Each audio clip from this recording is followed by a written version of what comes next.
Ali, Ali. Ali, Ali. Yeah. I praise Allah for these lessons. I'm striving to be the message. And I thank Allah for his blessings. Ali was the circle 7. I praise Allah for these lessons. I'm striving to be the message. And I thank Allah for his blessings. Ali was the circle 7. I praise Allah for these lessons. I'm striving to be the message. And I thank Allah for his blessings. Ali was the circle 7. I praise Allah for these lessons. I'm striving to be the message. And I thank Allah for his blessings. Ali was the circle 7. I praise Allah for these lessons. I'm striving to be the message. And I thank Allah for his blessings. Ali was the circle 7. I praise Allah for these lessons. I'm striving to be the message. And I thank Allah for his blessings. Ali was the circle 7.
Islam, Islam, Islam, Moorish America.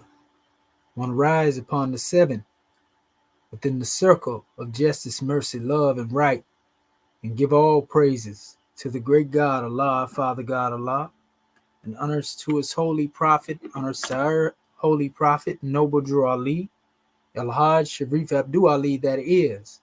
Give honors to our Moorish kin once again here, there, and everywhere, and therefore honors to all of you who are continuously honoring yourselves by being yourselves.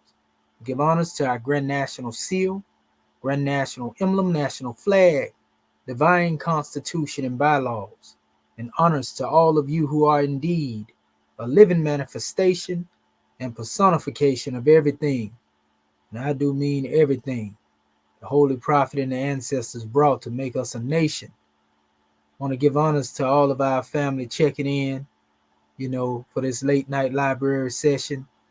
I'm your host instructor, Dr. Shahid Imani Mohadi Shabazz El, and my ancient Comedian high name being the same as Dr. Shedow Minti El Muhajid Shepsuel, and I'm also known, as Commission Adept, Hedderfin. We have a grand drawing to bring forth family, indeed, a most powerful one. Like I said before, we trying to keep these measures to a minimum, and most definitely they will be fulfilling. Want to give honors to the family showing up. Our family, Abazu, Sister Lisa Nicole Maria Bayel, my brother Noble Brian, Charles Warriel checking in. Be sure to hit that like, share, and subscribe, because when you hit those particular buttons, this allows other people to be able to see what it is that we demonstrating over here. So most definitely let them know that we here. Like I said, we're gonna be most definitely strong, even though we ain't gonna take as long as we do usually, because we trying to conserve a little space here and there. Now, as well, just give our people something to think about. You can always go back to the page and check the content. We got reels and reels of information, and we're gonna keep bringing it. We ain't gonna let up. So, as you can see, simple subject title: Who is Noble Drew Ali? We're gonna go into the concept of the man, the myth, and the legend. We have did presentations on this, so it ain't really need be that we go into a whole nother presentation to reiterate the same thing, but to go a little further into detail, about who Prophet Noble Drew Ali is, and so forth and so on. This is so that our people can have some closure on who Prophet Noble Drew Ali is and honor the brother, honor the work that he done. Because it ain't nowhere in the world that this brother, who literally gave his life for his people, and literally gave his lifeblood for his people, and they should be in a state of where they don't have no honor for this brother, for his attempt during the time when actually teaching Islam was a crime. A lot of the Monroe Doctrine, was on the manifest. If y'all know what the Monroe Doctrine is, then you already know that it was prohibited to teach the teaching that Prophet Noble Drew Ali taught, but yet being a young man, 27 years old, in his return, rather 26 years old when he returned, he was out there, man. He was outside. Prophet Noble Drew Ali was out there on the block teaching our people. He was out there in them streets, family, as a young man, and dedicated all of his youth, and up into, the age 43, so to speak, he was out there teaching his people, family. If that ain't something to be honored, then I don't know what it is, because he could have been anything else. He could have been out there like some of our people were. He could have been out there in the streets. Prophet Noble Drew Ali wasn't a stranger to those types of environments. A lot of people don't know the Prophet Noble Drew Ali was actually honored, by those who became known as so-called the Italian outfit. They honored and respected Prophet Noble Drew Ali. Al Capone in particular, brought the Prophet, actually gave him, a brand new Cadillac, because the Moors used to clean his mansion. And it was Prophet Noble Drew Ali's cleaning company that Al Capone trusted, you see? And so he basically gave him a Cadillac as a gift, a gesture of respect. He didn't want to put no average NBC around his belongings and so forth, because he didn't trust him, but he did trust the Moors. So Prophet Noble Drew Ali, he had grand connections on the political level, but he also had grand connections on the street level too. See, these are the things that people don't know about Prophet Noble Drew Ali. And all he was trying to do is uplift his people, uplift fallen humanity. That's all the brother was trying to do. And we should honor him for that. We should honor him. He didn't do nothing wrong. He didn't try to harm his people. His intent wasn't to do no harm to his people. His intent was to aid them the best way that he knew how. And he understood where they were along the way. He understood that most of our people wouldn't get the message that he was trying to bring to them. He understood that many, would be oppositional to him as well. But yet he stood tall, this one man, really in 7 years, family, because, he really didn't get to do the building that he wanted to do in New Jersey, because there was opposition that met him there. But when he went to Chicago, family, that was 7 years of work that the Prophet had put in. And them 7 years of work that he put in back then make the work, unfortunate, that many are doing now in this new era and time look like, Mickey Mouse, so to speak. And so you got to honor a brother like that, somebody putting in work. So we encourage our family, again, if this your first time checking into this channel, get the likes up, subscribe, You know, we ain't doing nothing in here but trying to give our people something to elevate them. This ain't the same information that you heard from other Moors, because they don't teach this doctrine.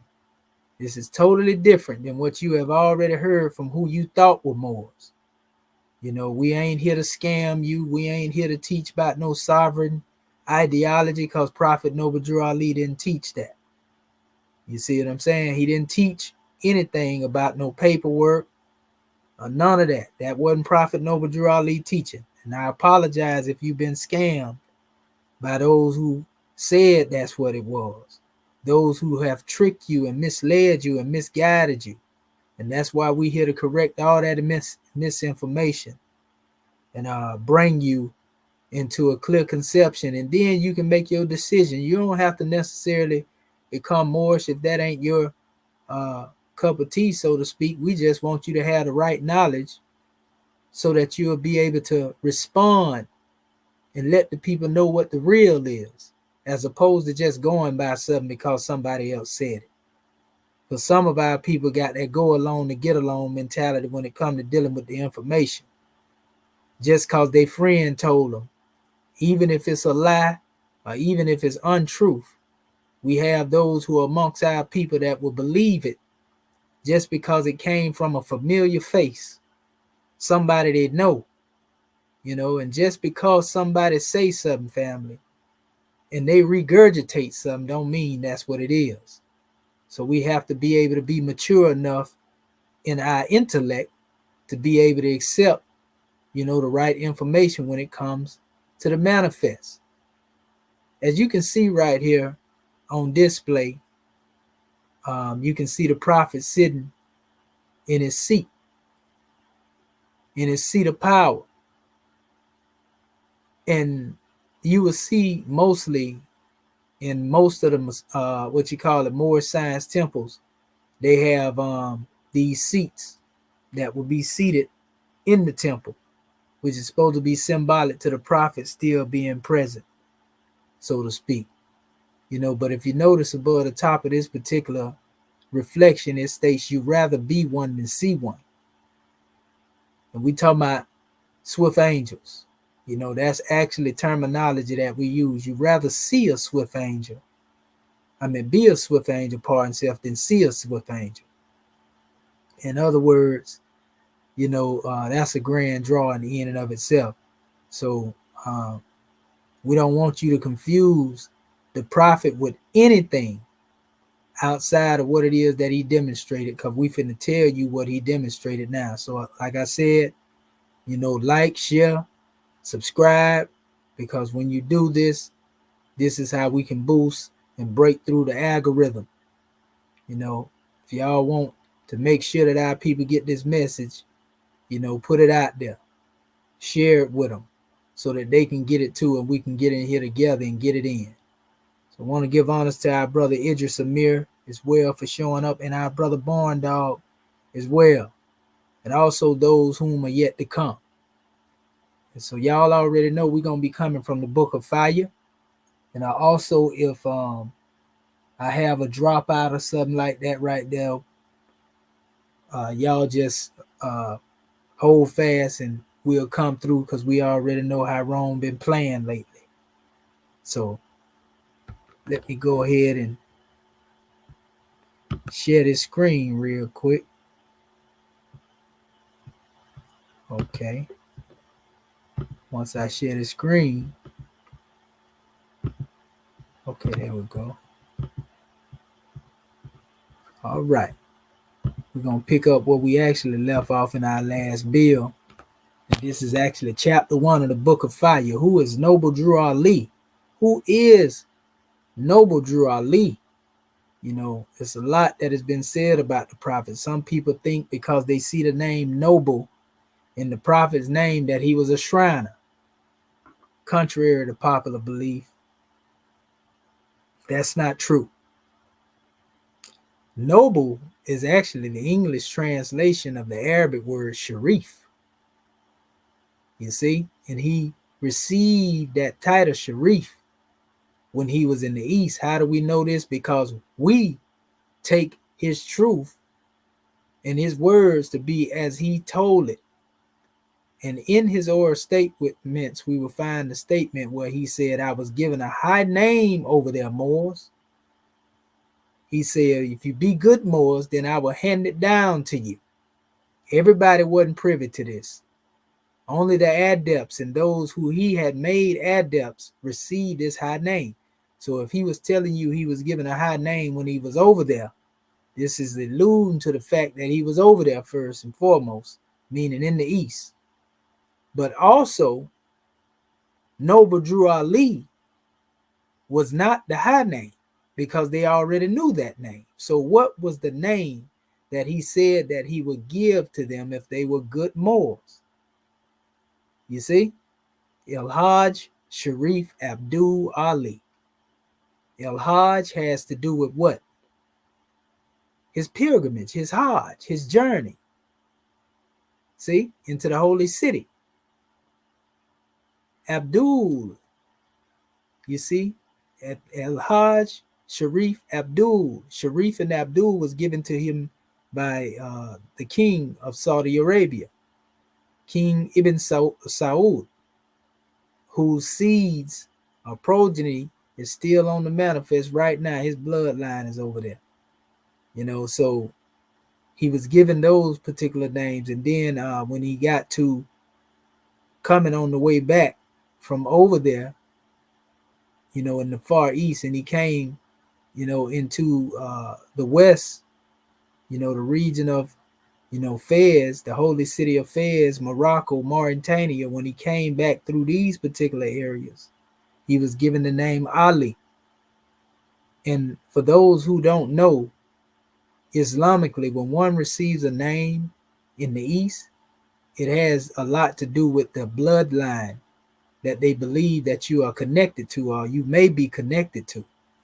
You know, and I've showed our people on numerous occasions just dealing with my lineage coming up out of the Sudan, moving across the Sahel into Senegal, you know, which is the region, Dakar, you know, the door of slavery, so to speak, where the slaves were brought into the U.S., United States. Those particular slaves that was in that particular area before they were slaves, they had a lineage.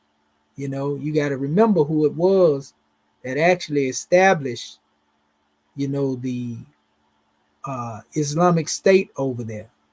It was the Moors. You know, the Fatimids were the first who came, and the Fatimids, you know, the Idrisids and so forth and so on, those dynasties are said to be descendants of Fatima, the daughter of Muhammad. Indirectly, they have the bloodline of Fatima in them. So Fatima would actually be within the maternal line, you know, of my foremothers, according to my DNA, because it tells me that, you know, that particular line of my mothers, and you know, the line of the mother is often unbroken, mitochondria. You know, it tells me that some of those mothers have a connection to basically the original Cushites of Arabia, you know, the ancient Cushites of Arabia, prior to the modern day Arabs, 280,000 years ago. You know, that ain't got nothing to do with the modern Arabs, so to speak, outside of them being descended indirectly from the same line too. So there's a connection between that mitochondria of mine that goes into, again,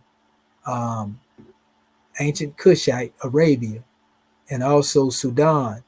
And a lot of that comes up through Yemen, which is known as Shabah, you know, Sabah, you know, the tribe of Shabah, the Kushites, where they have the name Shabazz originating from, you know, and that's a whole nother measure in and of itself. But nevertheless, you know, my name is connected to my lineage, just like Prophet Noble Drew Ali was given the name Ali, because all of us, whether we know it or not, most of the slaves who are so much in opposition to Islam If they do their DNA test, they gonna find that they come from an Islamic bloodline.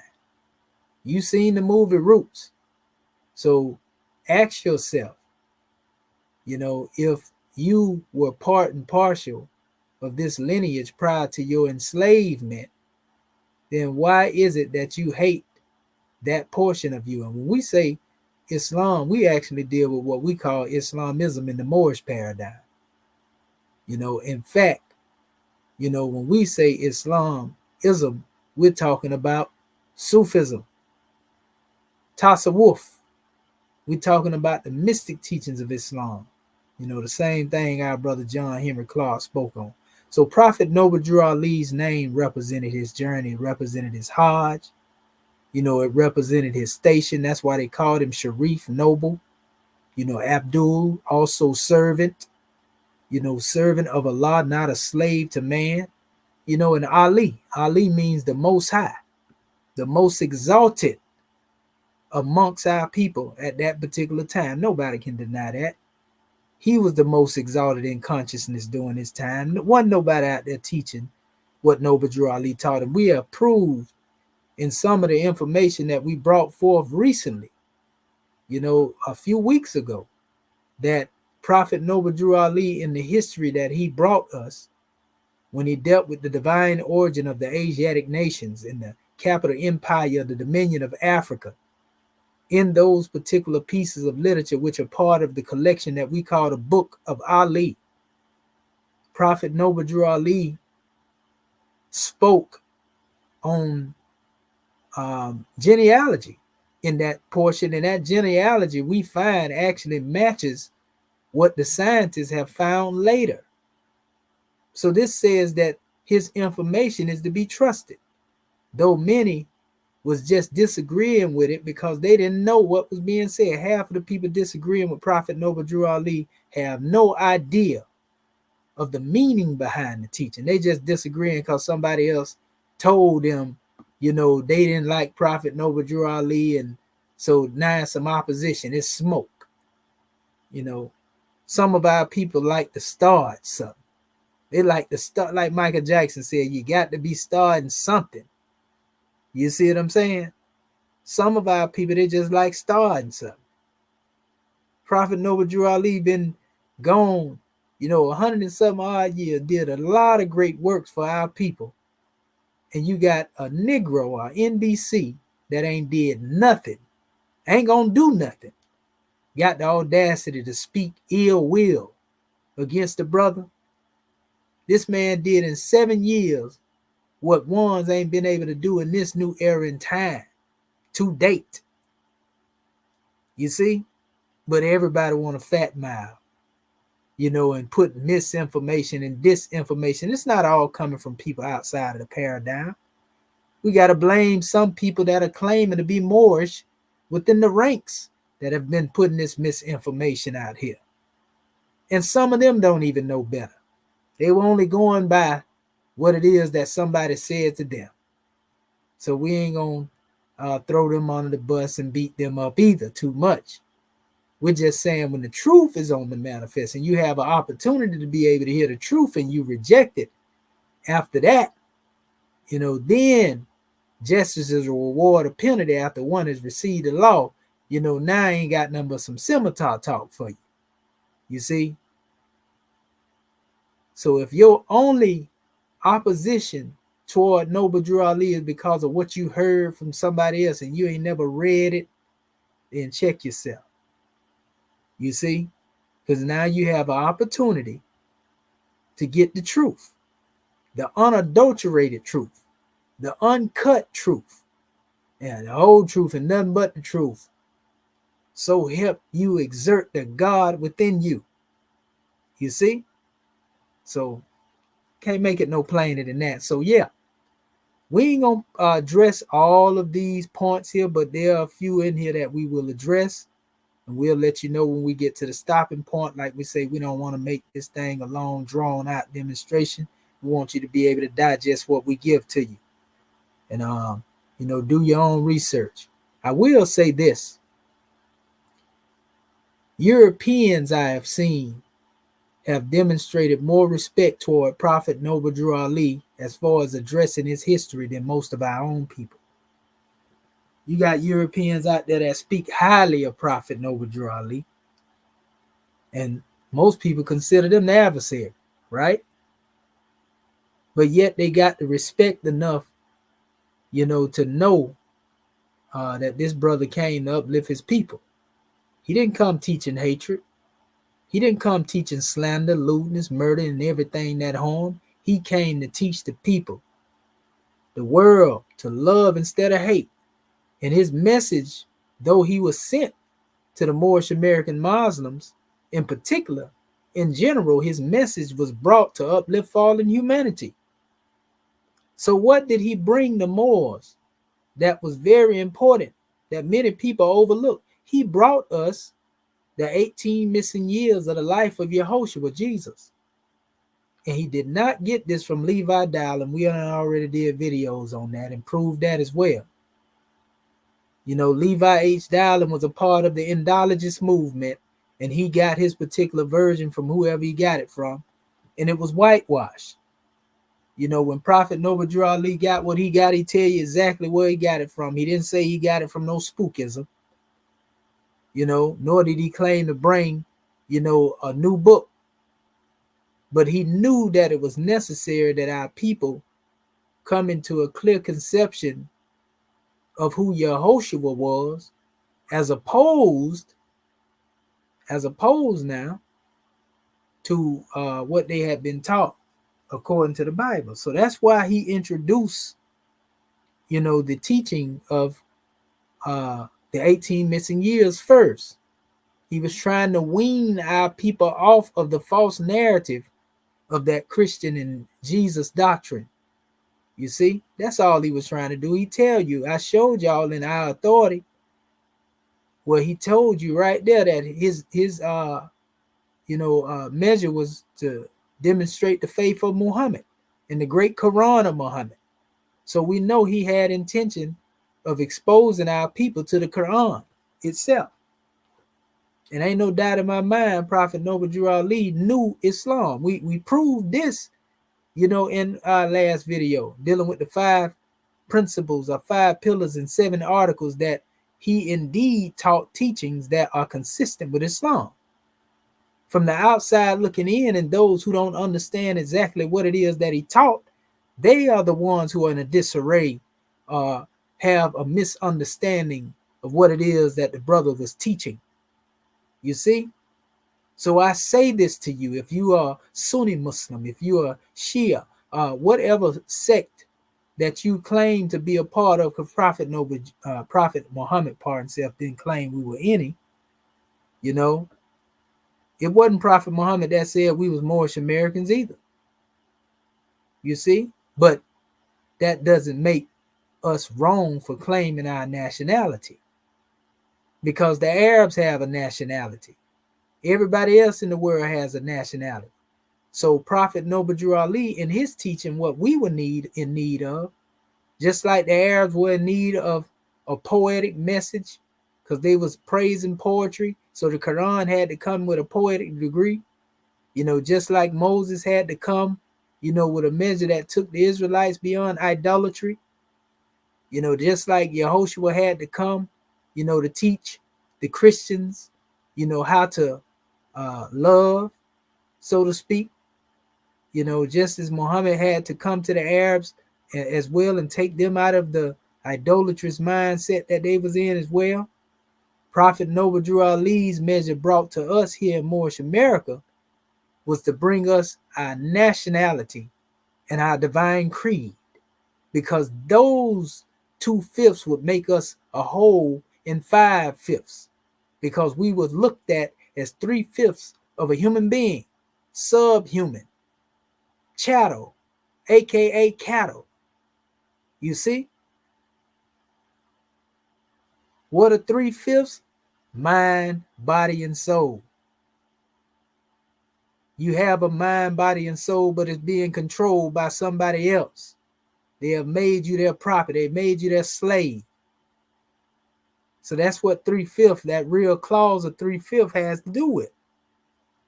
So he brought us back into our constitutional fold by bringing us our nationality and divine creed.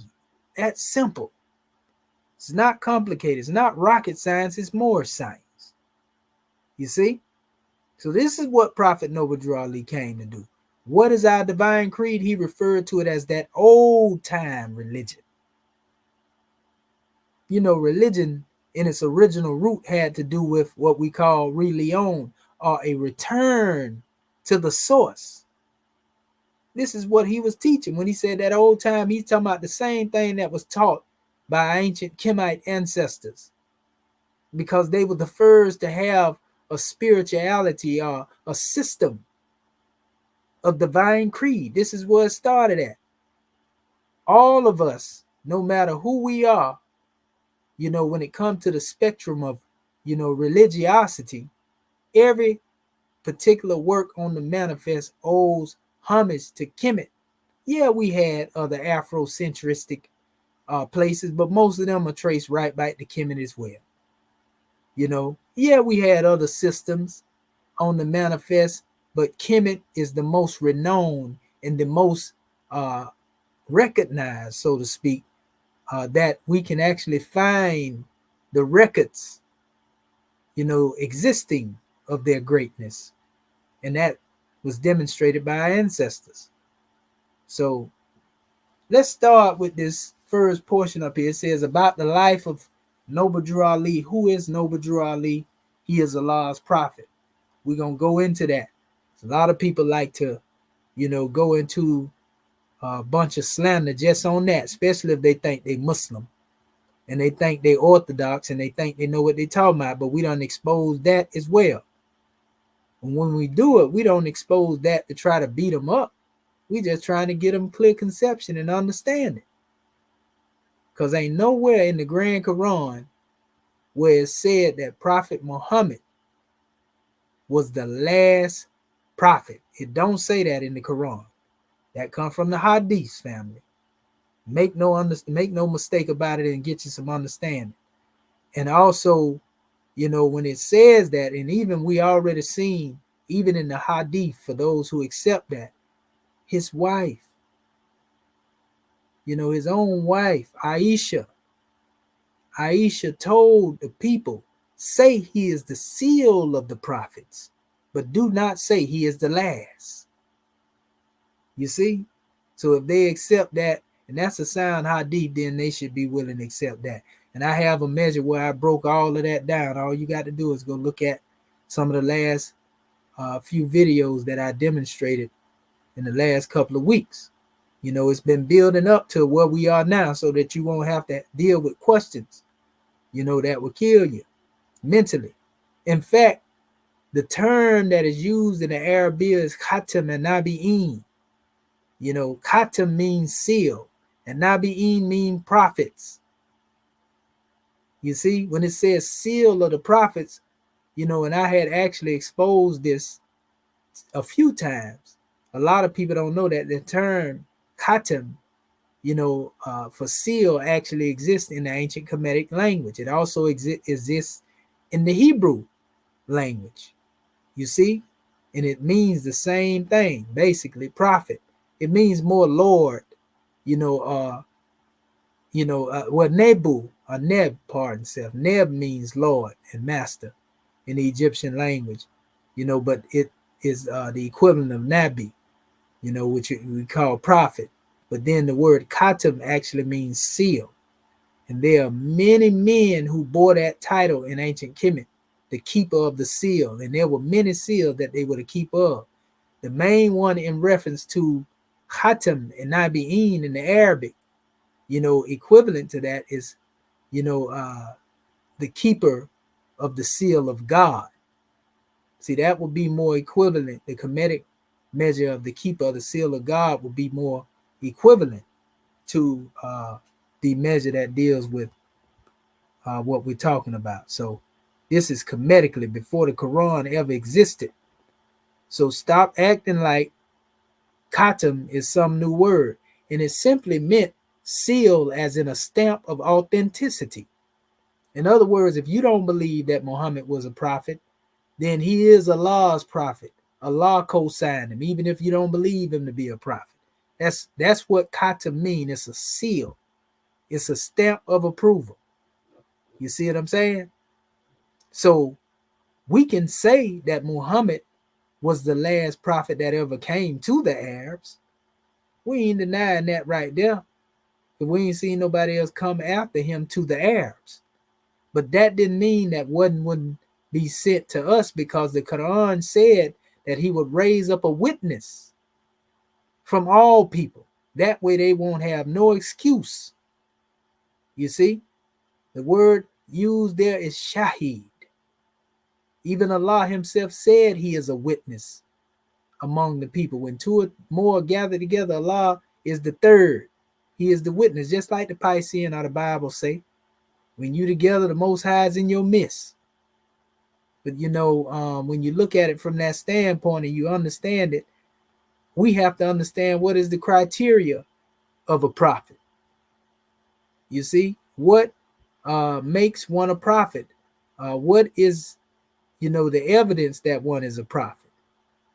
Outside of one saying it, because if we look up the word prophet, by the English definition, well, let me do this real quick. If we look up the word prophet by the English definition, these are the definition that they give. And we're not using this definition when we say that Prophet Noble Ali is a prophet. See what it says: a person regarded as an inspired teacher or proclaimer of the will of God.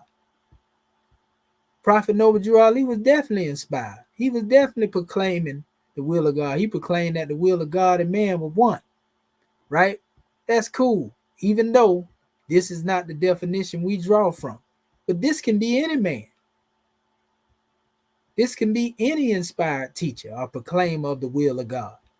So anybody can fit the bill of this word prophet. What we have to understand is that when they say that Muhammad say he was the last prophet, I'm going to tell you one way, and I've been saying this for years. I've been saying it for 30 years. This is how I used to try to, reason with some of the people that was Arabized back then.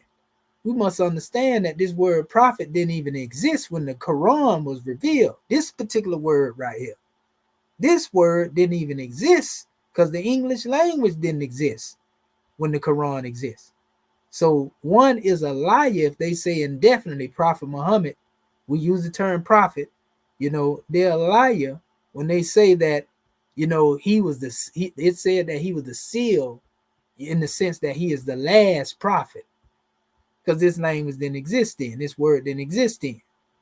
So one would not be held accountable based upon language that didn't exist, just like those who keep trying to deal with the metanetta and talking about it was deciphered, but yet it was supposed to be deciphered by something that didn't exist during the time of the ancient ancestors. It just don't make no sense, fam. We stand on that. We got some good measures coming from that measure too as well to bring to y'all. But it says here, this goes into all of the breakdowns, of it. And it says that seer is one definition, soothsayer, forecaster of the future, fortune teller, clairvoyant, right? And it says prognosticator, right? Prophesizer, right? A professor or a diviner, prophetess, female prophet, oracle, augur, sibyl, spadewife, spademan, horoscope. Some of these names here: vaticinator, oracular. These are all names of different expressions of this, and we can put regular humans in some of these particular measures. Those who have a clairvoyant vision and fortune tellers, and y'all already know the readers, the prophetess and the oracle. So this word can be applied to anybody. This was before the Arabs even start teaching over here. This word prophet being in the English language, though it didn't exist in ancient time when the Quran was revealed, by the time the Arabs got here, European already had their own definition for the word prophet. So you got to understand that. Let's see what the etymology is, and see what because the etymology often goes into and see, this is what people be arguing over. They arguing over words. I've been saying this for years too. Most people get into conflict and division and arguing in an argument over words. Listen to this word, because this is as far as back you can go to the root, the etymology. Always go to the etymology of a word and you have a better understanding. See the origin, Old English, propheta. It's very important right here. Propheta is actually the 7th adept degree to us, but that's a whole nother measure. We'll get into that another time, right? Via Latin from Greek, prophetes, interpreter, expounder, from pro, before, prophetess, speaker, penai, right? Prophecy. And this same word right here, penai, is actually connected to the name Zephaniah Peneh. Peneh, the name that was actually given to Joseph, which is symbolic to that same degree of what we call propheta, the 7th adept degree. But anyway, so we tell you that the prophet received his degree of prophethood from Kemet. And so we're talking about that 7th adept degree. You see, now I've shown it, but we actually have Yehoshua going through the same degrees that Prophet Noble Drew Ali brought us back here to the West. We have that document of him going through those. We actually have the Egyptian adept rite of self-initiation, but we actually have the document of Yehoshua going through these same degrees. But that's a whole nother measure. We ain't gonna go there. We want to stick with Prophet Noble Drew Ali, who we call Yehoshua come again. Why do we call him Yehoshua come again? Because we're speaking of the spirit that he came in. He came back to our people, to us. We know he existed. He came in the same spirit. He was teaching our people to love instead of hate. Despite all the lies and the slander that people have tried to demonstrate. And this is how you know, especially to those who like to claim that they are Kemetic. This is what lets you know that our people, are perpetrating a fraud, some of them, because of the fact that they don't live by the laws of Ma'at. Ma'at, is not even practiced by these people. You see? How do we know it? Because they don't follow the 42 laws, family. They don't follow the 42 laws. I'm telling you, they have plundered the ways of the ancestors. They have spoken ill. All of these things are breaking the laws of Ma'at. You see? Yeah. That's why in the morning, if you're dealing with it from a Kemetic standpoint, and you say, I shall not. See, we don't deal with the 10 Commandments where it says, thou shalt not, even though that was extracted from the laws of Ma'at. And when we lay down, in the shadow hours, as we'll be doing, in a little bit, we say, I have not.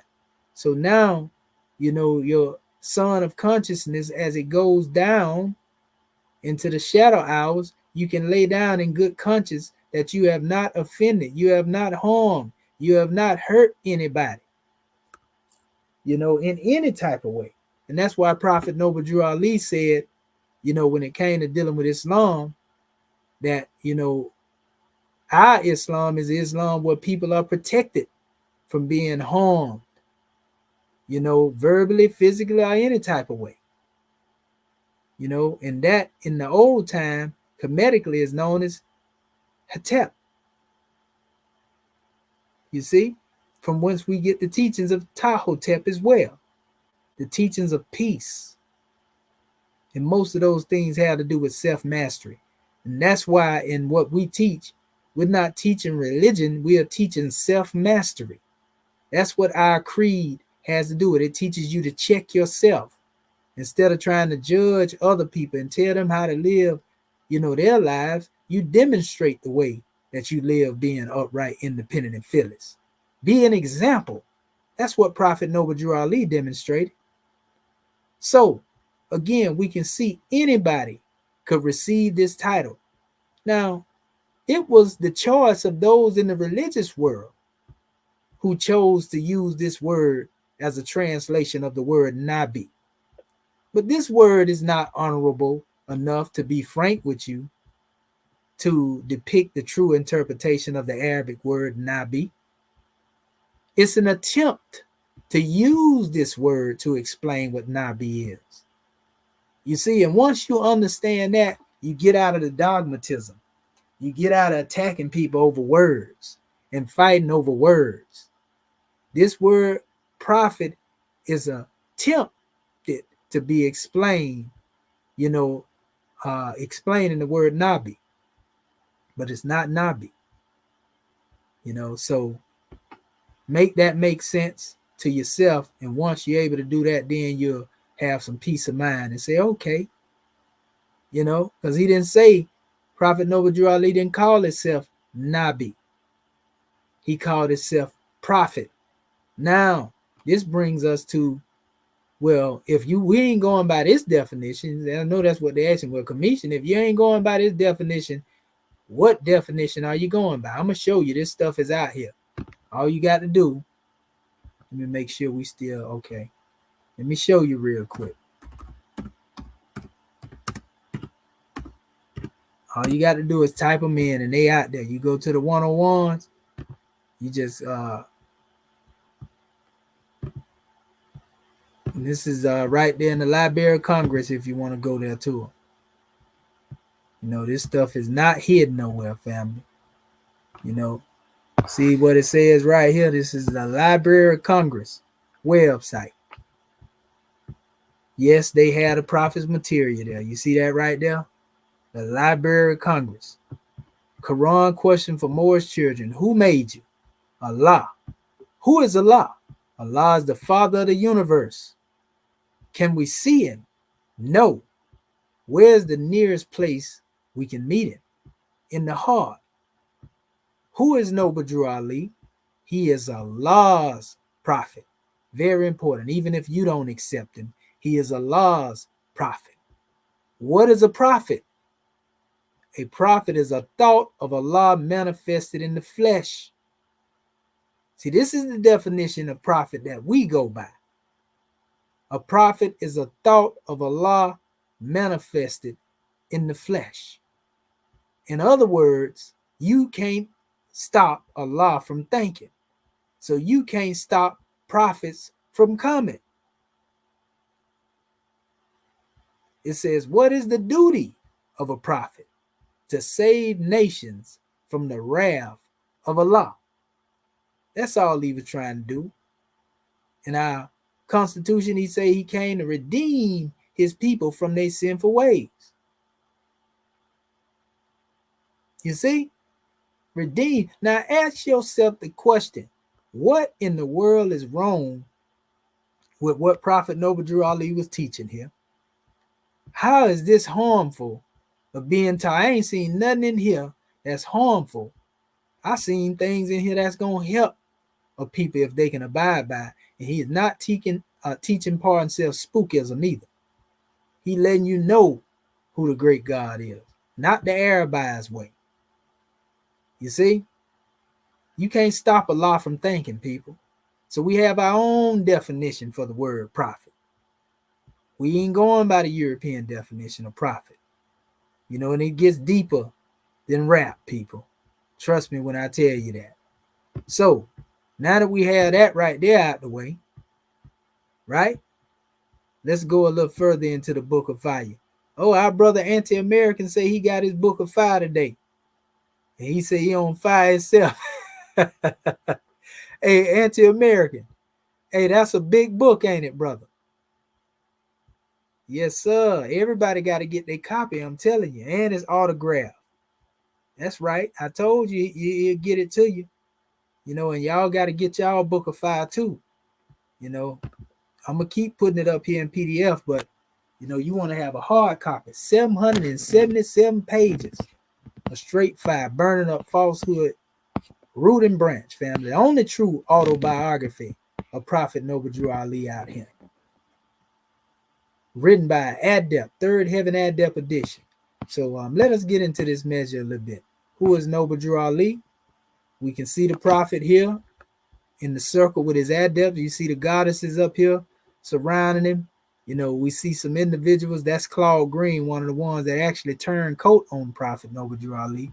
That's our beloved brother Supreme Grand Sheik, Emily Eel, you know.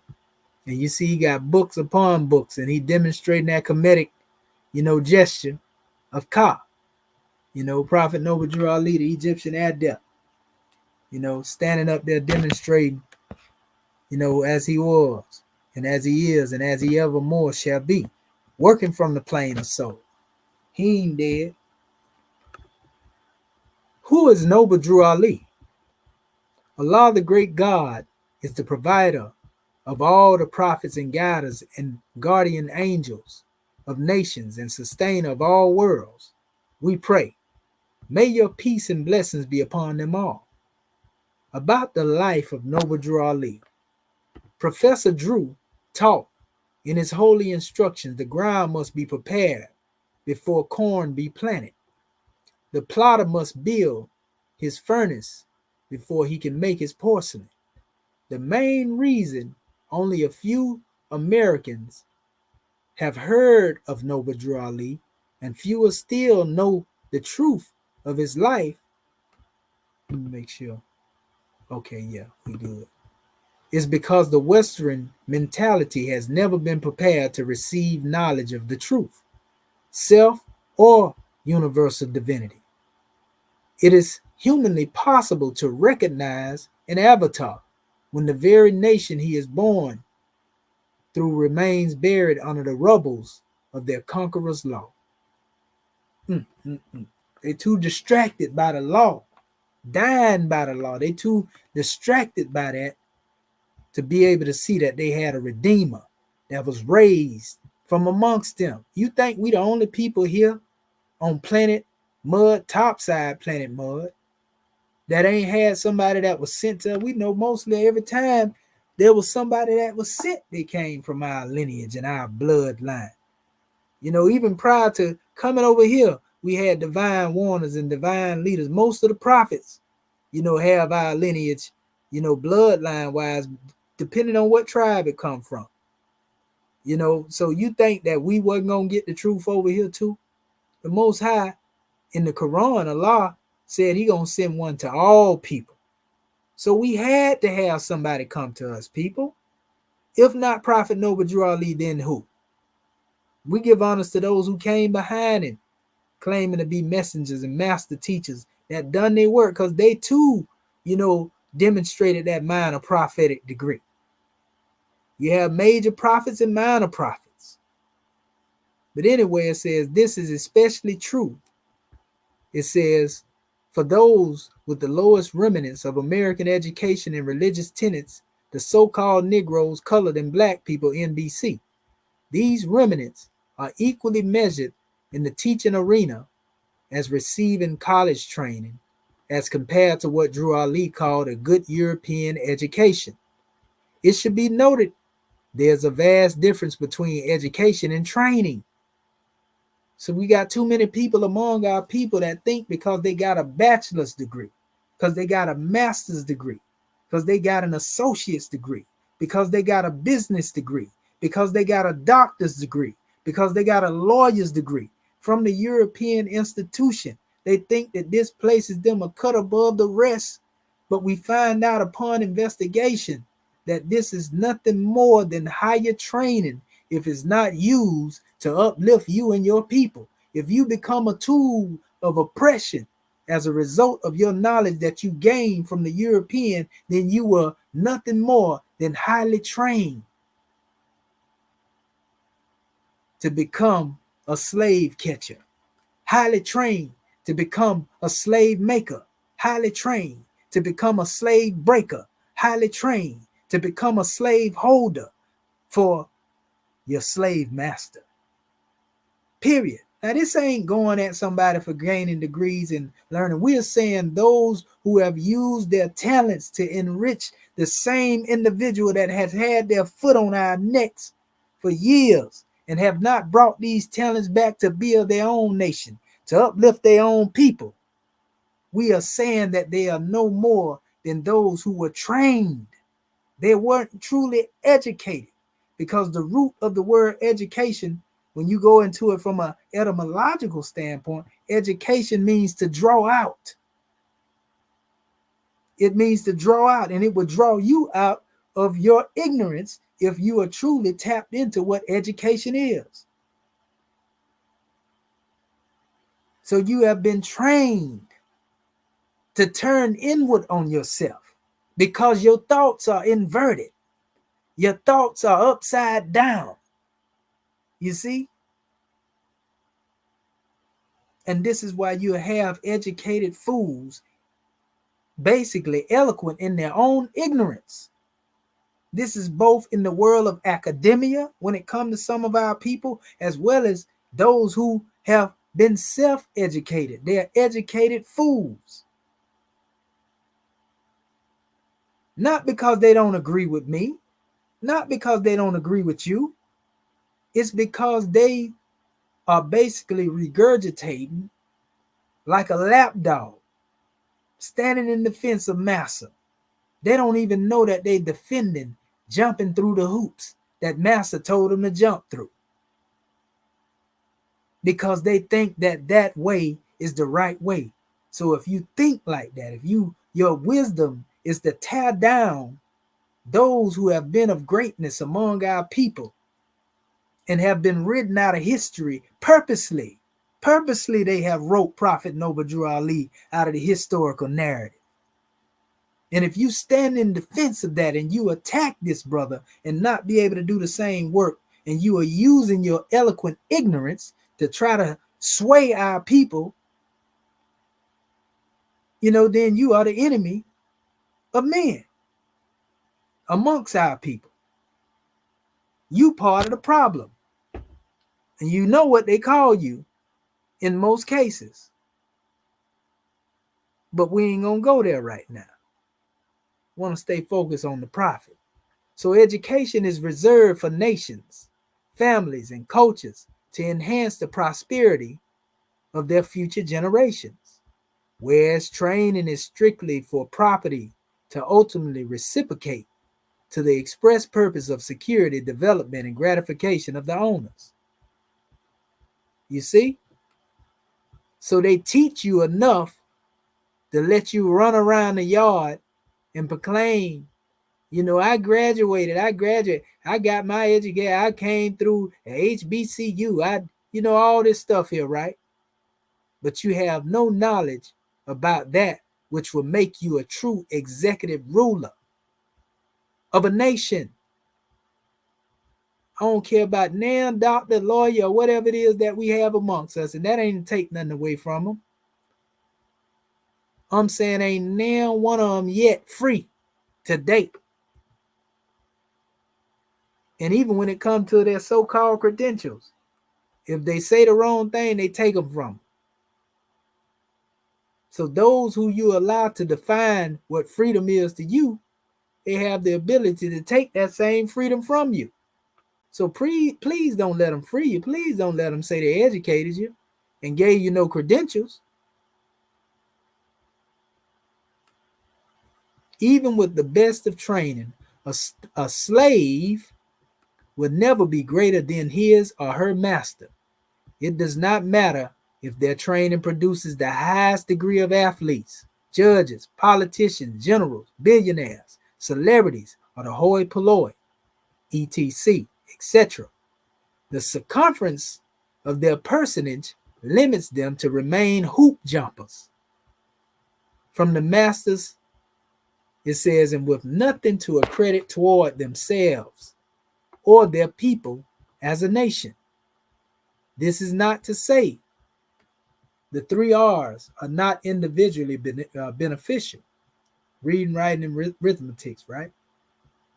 However, if it cannot contribute to the support of one's divine and national status, it holds no bearing on the credit side of life. Like it or not, all NBC legally never being above the status of U.S. property are trained and never educated. To receive a good European education, one must first be fully conscious of his or her free national name in government. And then you can bring those talents back to build your own nation. Capiche?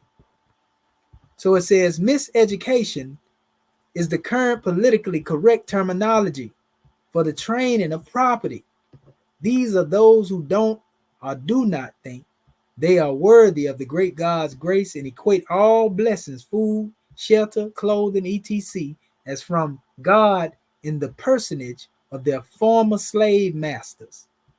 In order to see the life of and prophethood of Noble Drew Ali, one must have a clear knowledge of history and reliance upon the immutable truth that wise men call God. It has been the author's experience with those who have not become complacent with accepting black, it says in Negro, as true identities and still have the hope our people will one day be free, are mere receptive to the prophecy of their deliverance than those who are not. Yet, truth be told, the NBC by design has never known freedom. Negro, black, and colored people don't know nothing about no freedom. We still in bondage right now under somebody else's law, huh? And as long as they cling to psychic of mental slavery and names that delude to wretchedness, they will not seek freedom.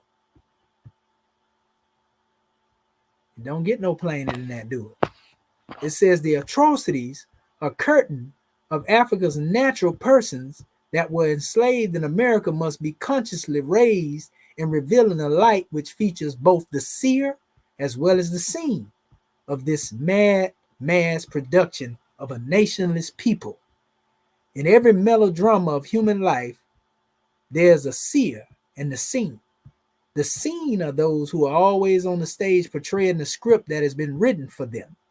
The seers are the few attained wise in the audience of universal order, charting man's consciousness to a high level.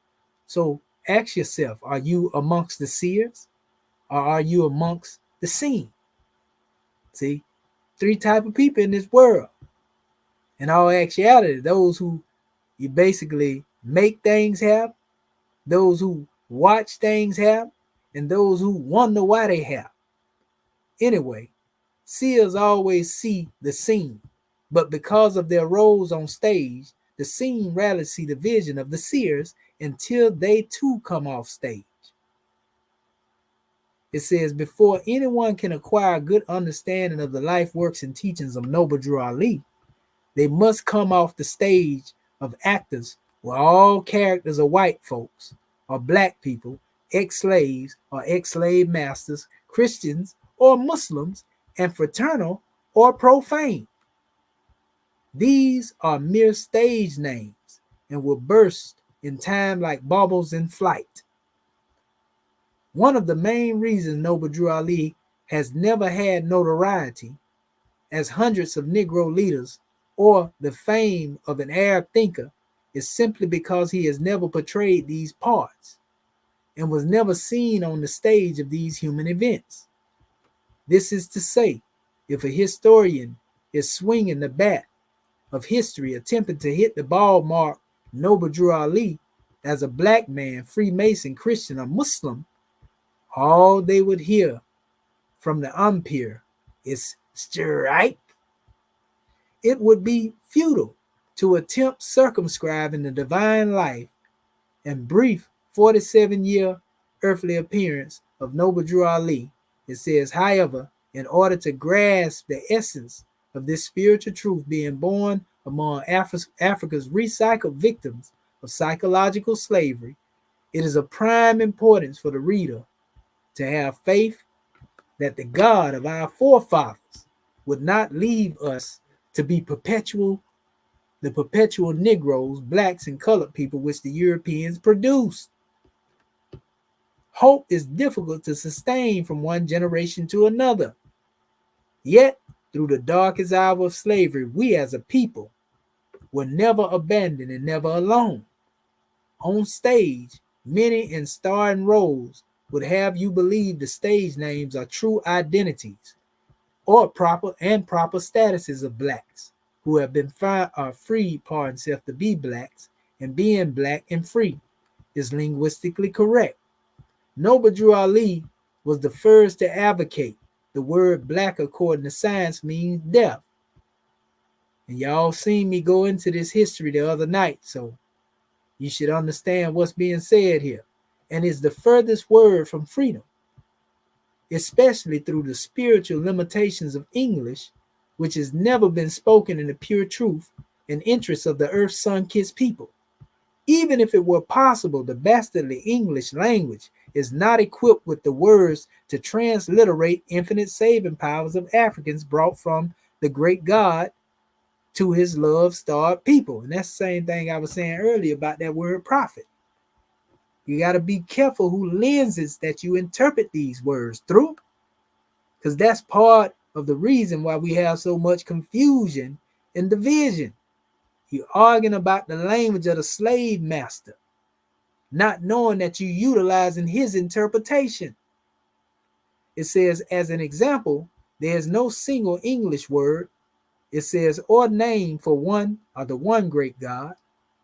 See, a monotheistic word for God was first introduced to the world from a garden east, right, in Africa.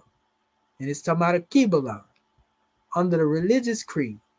To not understand the significance of this hallowed history is to be at a disadvantage in comprehending the life, works, and teachings of Noble Drew Ali. It is said there was a solar eclipse January 8th, 1886, the day Noble Drew Ali was born. The chickens went to roost in midday, and a crescent moon and star hung low in the western skies. Drew Ali said, I was born into the state of North Carolina. And this is very important, family, when he say the state of North Carolina, because that's the same state that he found his people in. The state of North Carolina were governed by laws during his time. You know, they were governed by black code laws. They were governed by Negro laws or Negro acts. They were governed by the color of the law. You see, and this is why we say we are not Negro, black, and colored, because that automatically subjugates you to somebody else's assumable jurisdiction. And you assume it too, because you don't know who you are. You don't know that your nationality has been stripped from you. You don't know that a crime of denationalization has been committed before the stage of the world. It states the life of Noble Drew Ali prior to the ministry of his prophethood in the U.S. at the age of 27 is mostly obscure. It says this is by his choice.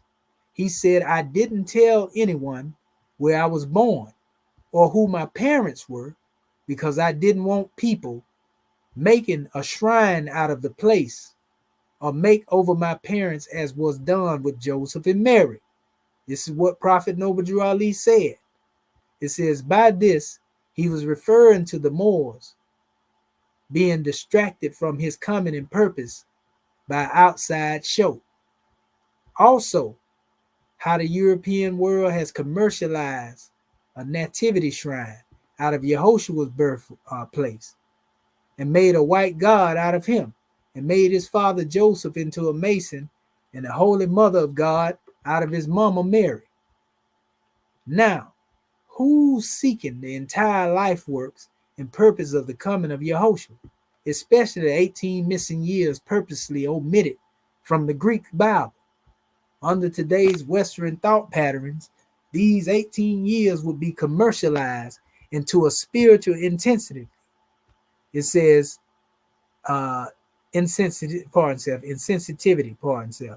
It says, as would the life of Noble Drew Ali. The lesson to be learned here His finite mind cannot comprehend things that are infinite. Therefore, the true life works and purpose of this prophet should not be clouded over and distorted by the murky ethers of carnal man. Noble Drew Ali did say he was born Timothy Drew, of an ex-slave father and mother of Moorish and Cherokee descent. A Cherokee family raised him until 1892. But the most important thing about his birth was in the state of North Carolina, meaning the North Carolina state laws certified all newborn African babies as federally owned property, now of the state, wards of the state. Now wards of the state. This is why NBC is stamped immediately upon noting his or her life birth. This is fully discussed, and why are we Moorish Americans? The Drews later moved to Newark, New Jersey, where his mother later died. A young Timothy lived with an aunt who was very cruel to him. In fact, he carried lifelong scars from where she pushed him onto a hot stove. Another verbal account of this assault was the stove was actually a fire-filled furnace, and it was the great God Allah which protected him. Hence, he came out an angel of Allah sent to bring the everlasting gospel, and that Allah left the burn marks to show he came in human flesh and therefore not to be praised nor feared by those amongst him. And there's evidence that Prophet Noble Drew Ali had these burns on his hand, as well, when you go into his history and it talks about his death certificate and all of that. But it says, from the very outset, young Timothy Drew showed unusual powers in controlling unseen ethers and spirits. By the age of 12, he made objects move with thought and could elevate his body. These gifts were considered magic and somehow ended with Timothy joining a traveling circus or a band of gypsies. In his global travels, the crowds became more and more amazed at the powers of this young Negro from America. During his early teens, Timothy said a voice began to speak forcefully yet softly to him in a place where only he could hear. Go, I am with you. Go, I am with you. Soon the voice and teenage Timothy Drew had boarded a ship to the Mediterranean Sea. Some elder Moors say with the gypsies, others say as a merchant seaman. Personally, due to his age 14 through 16 and a small stature about 5'7", I have my dudders about a merchant seaman. Yet, with Allah's guidance, all things are possible. The bottom line is, he was born in the USA's state of North Carolina and was now in Egypt. This journey of a Negro boy from America being in the capital of Africa alone at age 16 was the work of divine destiny, to say the least. But it marked the beginning of the 10-year preparation in due time of one who would magnify the glory of the last 5 major prophets into one magnanimous uplifting duty of the most fallen NBC humanity in history. A circle of Egyptian adepts who were also convened by a guru from Punjab, India, recognized Timothy Drew. Adepts are masters at reading the signs of the times and have a long-awaited star to rise in the Western Hemisphere. Drew was taken blindfolded into the Great Pyramid of Cheops and left unattended to find his way out or perish. Later that same day, he appeared from the sands between the paws of the Sphinx. After nearly 10 years of applied science, the Egyptian Adept Circle also titled him Angel. Angel is an ancient Comedian Adept graduate degree awarded to students qualified to carry messages of truth to all nations and all lands. An angel's will is not strong enough to be inharmonious with the infinite will. He must obey. This station made Timothy Drew unquestionably accepted into the holy city of Mecca, where only Muslims are permitted. In Mecca, the best was yet to come, because the child that was called Timothy Drew would now be given a holy name. He received the name of Faithful by being declared a Muslim. This is the highest recognition of a man of the great God status can be offered by the chief protectors of the Islamic creed. A Muslim, which harmonizes with mosque, is the will of the great God, whereas Muslim is one who submits their will to the great God. So the difference between a Muslim and a Muslim, according to the adepts in the way that we teach it, a Muslim is the will of Allah. So we don't submit to the will. We conform to the will of Allah. As it tells us in our chapter on religion, we conform to the will. We don't submit to the will. You see? We don't have to be forced and made to submit, because we choose, by choice to conform to the higher self, conform to the will of God. You see? That's the difference. Muslim, Muslim. For those who may ask that question, we don't care what Rome say or nobody. This is our definition of the word. The sacred name Muslim enabled Timothy Drew to enter the holy city of Mecca in Saudi Arabia. Here he completed the pilgrimage, a once in a Muslim lifetime requirement known as the Hajj, where he would receive the holy attribute of El-Hajj Sharif Abdul Ali. This would forever be the holy name that the first freeborn descendant of the Moorish of West Africa denationalized at the birth by state of North Carolina of the United States of America. He was exalted from his Western birth name of Timothy Drew to the attribute of Sharif Abdul Ali. When the Holy Prophet returned to the States, he rarely used the title of Grand Governor or Islamic ruler, which is Sheikh in the Arabic language. Albeit, in a few Islamic circles, he became known as Sheikh Sharif Abdul Ali. The English translation of Prophet Noble Drew Ali. He did not throw away the birth name of Drew, because the West is going to be made to pay for what they did to him at birth. He was born January 8th, 1886 as Timothy Drew. In fact, he transacted all businesses with all Western governments under his free national name, Moorish American. In the name Noble Drew Ali and El-Hajj Sharif Abdul Ali, as used at the 1928 Pan American Conference in Havana, Cuba, we got record of that. El-Hajj means the traveler or pilgrim in the Islamic world, one who has made the pilgrimage to Mecca at least once in their lifetime. Sharif, meaning of noble origin. Noble Drew Ali received his Islamic name of heritage from the great Sultan Abdul Aziz ibn Saud in the holy city of Mecca. He was exalted from the Western birth name of Timothy Drew to the attribute of Sharif Abdul Ali. This is where he acquired the title Noble. Noble transliterates in Arabic to Ashuric or Syriac, pronounced Sharif or Sharif. Ali or Aliyu means the Most High, and is also the 36 of the 99 attributes of Allah.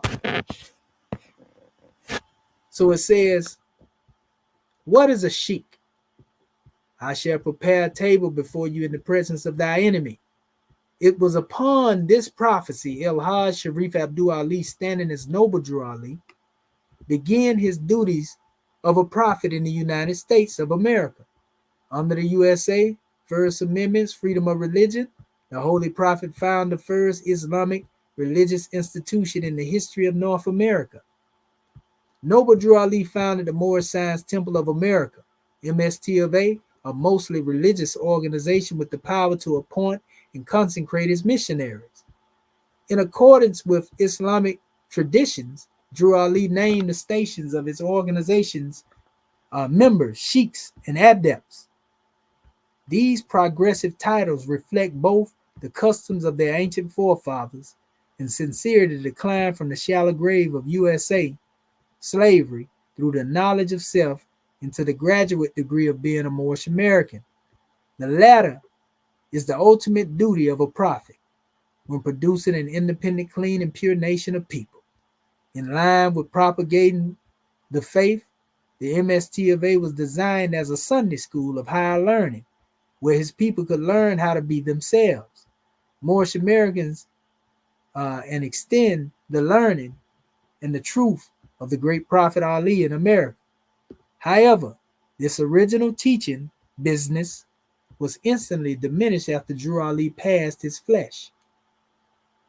With this demise, also the original teaching, basically with his demise, also went the national definition of the title Sheikh, and members inverted and confined its meaning to the surreptitious infrastructure of the MST of A. As a sad state of affairs to this day, most MST of A members know as much about being a sheikh as proclaiming themselves a pure nation by bearing their own free national name. See chapter 21. Today's MST of A members believes a sheikh is made and confined to membership of their special branch or chapter. His or her worthiness and strength cannot extend beyond the recognition of their special group and never relates to the overtures of free national standards. These are not credible sheiks, but merely membership sheiks, practicing an occult world in a fashion pleasing only to themselves. Now, a real sheik is a patriot, leader, and authorized diplomatic representative of a recognized nation of people. A sheik draws his power from his country, descent, or nation, and can move multitudes of his faithful citizens at will. The title sheik is an official attribute appointed to an outstanding national of an accepted government. A sheik under Islamic laws can be a grand governor, Islamic ruler, head of a nation, tribe, or family of people bearing the same free national name. Al-Hajj Sharif Abdul Ali received the title sheikh because he had been prepared to return his lost found nation to a human family of nations and their old religious creed of Islam. Indeed, this sheikh was destined to be the most phenomenal resurrector in more than 10,000 years. To compare a membership sheikh to a free national sheikh is like pitting a sketch drawing of a soapbox car against a road-ready Lamborghini. But have the name car, but only one can perform on the nation's highways. One has power to perform the intentions of state, and the other does not. Again, these observations are not degrading, but intended to better define Ali's teachings apart from current Western Freemasonic influences which has infiltrated his Moorish Science Temple of America.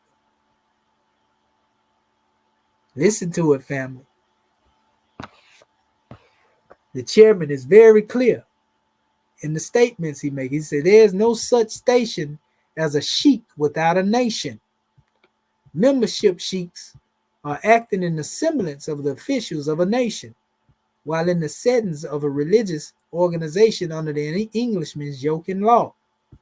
There has always been a balance between sheiks and the nation they represent. Remember, there were 3 sheiks from 3 different countries sent to honor the birth of Yehoshua about 2,000 years ago.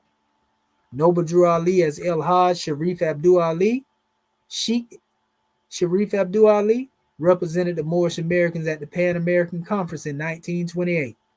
The Moorish Americans has not had a true representative since then.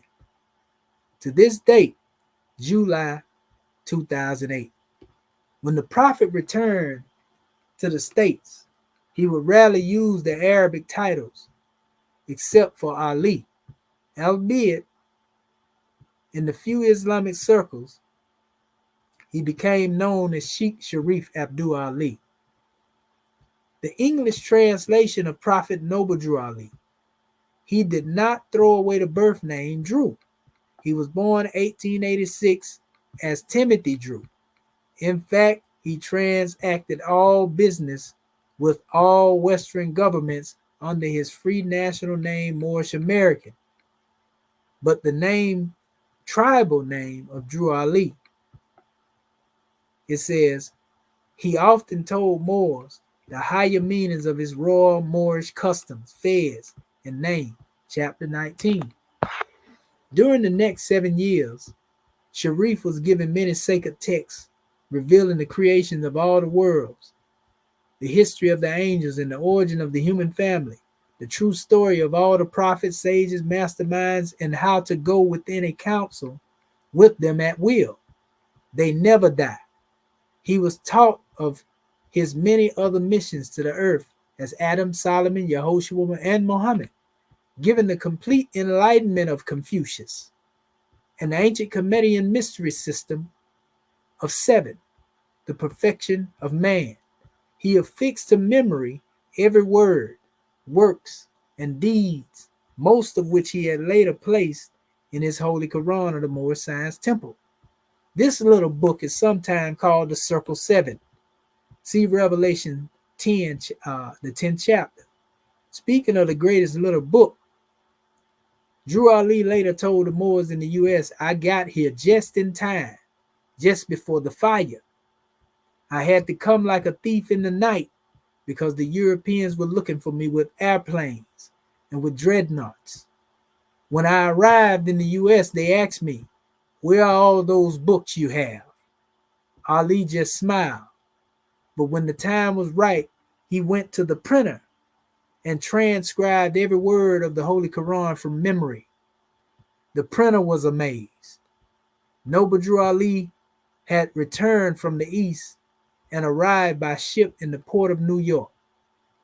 It was the spring of 1912, and the background colors to the back spine and front cover of this book. Noble Drew Ali / the Exhuman of a Nation are those flaming fires and are designed according to his prophets. I came just before the fire. After being questioned by the port authorities as to his possession of inflammable literatures, he started working as a porter on the B&O Railroad. One of Drew Ali's trips to the South is reportedly the wise African porter Dixon in J.A. Rogers' book titled From Superman to Man, still in print, and it says at Helga Rogers Publishing Company. J.A. Rogers wrote the first biography of Noble Drew Ali. He disguised the wisdom of the Holy Prophet in the form of a highly intelligent Negro porter. In the early years of Drew Ali's return to the States, he had his first meetings in a barbershop, and his best friend Dixon would teach when Brother Ali had worked for the B&O Railroad. The meetings were later moved upstairs to the second floor, where the Moorish Science Temple of America got its sacred beginnings as the ancient Canaanite temple. It will be in good taste to note here, he left the U.S. as Timothy Drew, a Negro born in the state of North Carolina. He returned Noble Drew Ali, Sheikh Sharif Abdul Ali, a Moorish American and prophet of his people. This is the true manifest purpose of his birth, being a holy mission. And what Noble Drew Ali did to break the United States certified shackles of Timothy Drew, Negro, thus freeing himself to live a clean and pure life, unpremeditated death, all Moorish American Muslims must do also. In October 1912, the Holy Prophet materialized in Newark, New Jersey, and immediately began his divine ministry with a warm meeting with the governor of New Jersey, Honorable Woodrow Wilson. After seeing the prophet, Governor Wilson began being a presidential candidate would later win that presidency. Some historians have written Noble Drew Ali went to the White House and retrieved the flag of Morocco from the hidden congressional vaults of President Woodrow Wilson. This is not true. Drew Ali never met with a sitting president of the United States. But as sure as the cutting down of the cherry tree symbolizes the three-fifth clause, it says denationalization of the Moorish into U.S. slavery, during the presidential watch of George Washington, so did the exhumation of the Moorish American nation through Noble Drew Ali take place during the times of Woodrow Wilson. In both cases, the NBC was not recognized by either resident of the White House. During 1912, the prophet took his Western birth name, Drew, before Woodrow Wilson, the governor of the state of New Jersey, who later became the president of the United States. He showed how Drew was born in the state of North Carolina, meaning under the forced application of the 14th and 15th Amendments, proclaimed his birthright to the nationality of his forefathers, both ancient and those who worked here as slaves. By proclaiming his free national name, Moorish American, the prophet became the first of his people to break the judicial slave bonds of Indian Sea, through which the U.S. has held the ex-slaves as hostages under an assumable jurisdiction. Noble Drew Ali, unlike Timothy Drew, is free and was the first of a clean and pure nation of Moorish Americans to present his own constitution of manumission. Neither he nor his people can be lawfully denied. Listen to this, family. It says, lawfully chartered Islam in the West began from a single source in 1913 by the illustrious Noble Drew Ali. Yet it must be remembered most of the ex-slaves he came to save were more hard-headed, it says, than a tough-mouthed mule.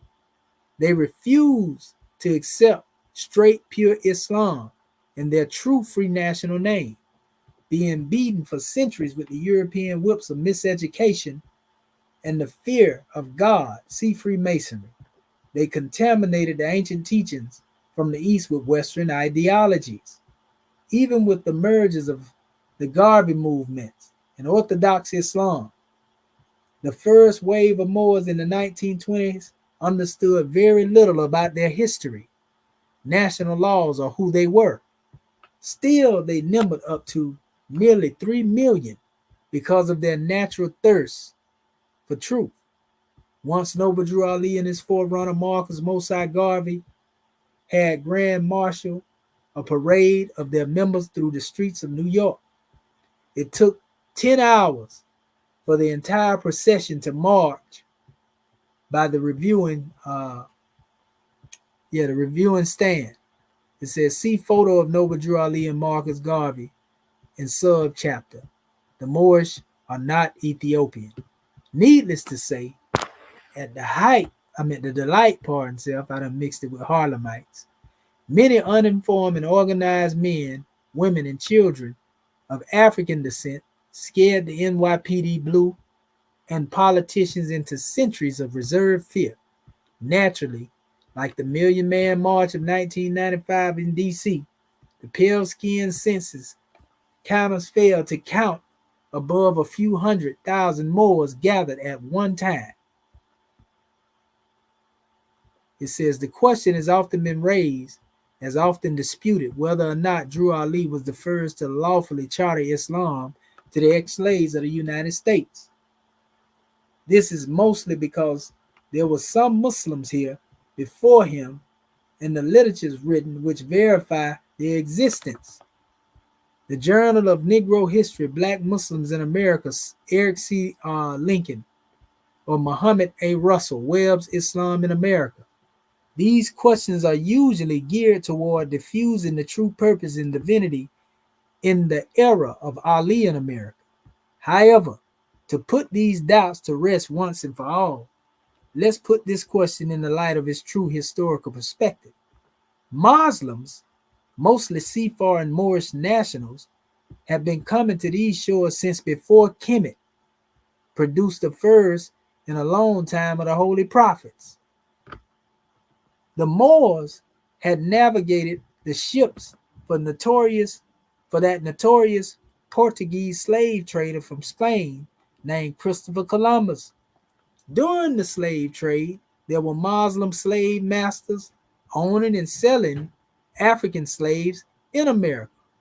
There were millions of fiendly broken Muslims, it says, and those who were Muslims that adapted to, it says, the influence of Christian powers in order to survive, and brought to the auctions and plantations from the slave breaking islands in the Atlantic. The point here is there have always been Muslims in the U.S. since its European invasion, and they are still here in the 21st century. But wait, they all had Islam with them. I mean, let's be real about this. To find a Muslim without Islam is like finding water without wet. Even during the times when the white man forbade the Quran to be brought or read on the shores of America, like Prego, Muslims had it, the Quran, in them. But guess what? Through all of this Islam in America, the Moorish of North and Southwest Africa were getting the goddamn Negro, colored, and Christian black beaten into them. Jubellum's American mallet was no joke. See Freemasonry. Now, since Islam is the religion of their Moorish forefathers, and all these other Muslims were here with it before Sheikh Sharif Abdul Ali, why didn't just one or a group of them step to the face of the U.S. government with the authority from Sultan Ibn Saud of Mecca, Arabia, to charter the right to free the NBC from slavery, or at least teach them the old time religion? He talking about the Arabs too. It says the answer is simple because it has not been in other Arab Muslims' best interest to teach pure Islam to the ex-slaves. Why? Because true Islam teaches the divine origin of the Asiatic nations, led by prophets raised amongst them. The Arab nation took the ancient Muslim title of Sunni, pronounced Sunni, which means original, from old-time Islam, Hotep. It says, and led the world's greatest cover-up of Commission and a Kubalan civilization since Adam and Eve got caught. So you see the chairman whooping up on them Arabs that basically went against our people, not the Arab people in general, but the one that took part in enslaving our people. It says, our forefathers are the true and divine founders of the first religious creed for the redemption and salvation of mankind on earth. The Holy Prophet taught the Moors Islamism is that old-time religion because it is the mother of all religions on earth today. Islamism is often referred to as the ancient Egyptian mystery system and should not be confused with her children, yoga, Confucianism, Judaism, or Islam. This is for those like, oh, y'all missing the teaching with Kemet. No, Islamism, often referred to as the ancient Egyptian mystery system, should not be confused with her children, e.g., yoga, Confucianism, Judaism, or Islam. It's talking about the organized expressions of these particular ways of life. It said, don't get it twisted, basically. As perfected into Arabic language by the great prophet Muhammad. In fact, all angels of the stations, Gabriel and Michael, throughout the history have received their messages from the Egyptian Adept Council, and then carried to the four corners of the earth to all nations. It took the angel Jibril, an Egyptian adept, nearly 23 years to teach the old-time ancient religion mysteries to Muhammad. See chapter 22 diagram. And that's the same chart that I show y'all with all the different religious creeds surrounding around them, showing that they all come from one source. We call it the chart of Islamism. So it says it took the angel Jibril, an Egyptian adept, nearly 23 years to teach the old-time ancient religious mysteries to Muhammad. It says Noble Drew Ali was the first and only Moorish American to charter Islam in the West, with the Quranic teaching of the holy nations to the human family. He was the first to claim the nation of people created by Allah and freed by the Congressional 13. It says in 1865. This was the year we as a people became a pure and clean nation. Sharif Abdul Ali is the founding patriarch and prophet of the Moorish American Muslims. Now, anyone Muslim or otherwise, after carefully reading the contents of this book and can prove Drew Ali to the exception, is welcome to the author's heart with love. Let's get this portion here. Let me see if our family checking in right here. Yes, sir. That's right. Oh yeah. That's right, brother. Anti-American, American. That's right. It is the Madhab. It is our school of thought that teaches us what we call Sebagatala. That refers to taking on the attributes of Allah. You know, that's what our way of life is. It's the way of the ancient Sabians. Prior to Muhammad even receiving his revelation. So, you know, you getting a clear conception of what we're doing here, because when they hear the term more, they automatically go prejudice. Oh, these Muslims, we letting you know the difference between the Arab Muslim and what they demonstrated and what we demonstrate. You know, and so that's right. Like our family put the word Mars there. Mar is the root word. That's right. Honor to our family also Atanya. Honor to our family Carbon Dark Matter, C-Mac. You know, an anti-American American. Yeah, Abzu, you can get it. You can get the book. All you got to do is call 434-676-1555. You can get it directly from the chairman. You know, he has it and he will autograph your copy. You know, so this is definitely fire, family. So let me go back to our particular portion and pick up in the read. Who is Noble Drew Ali?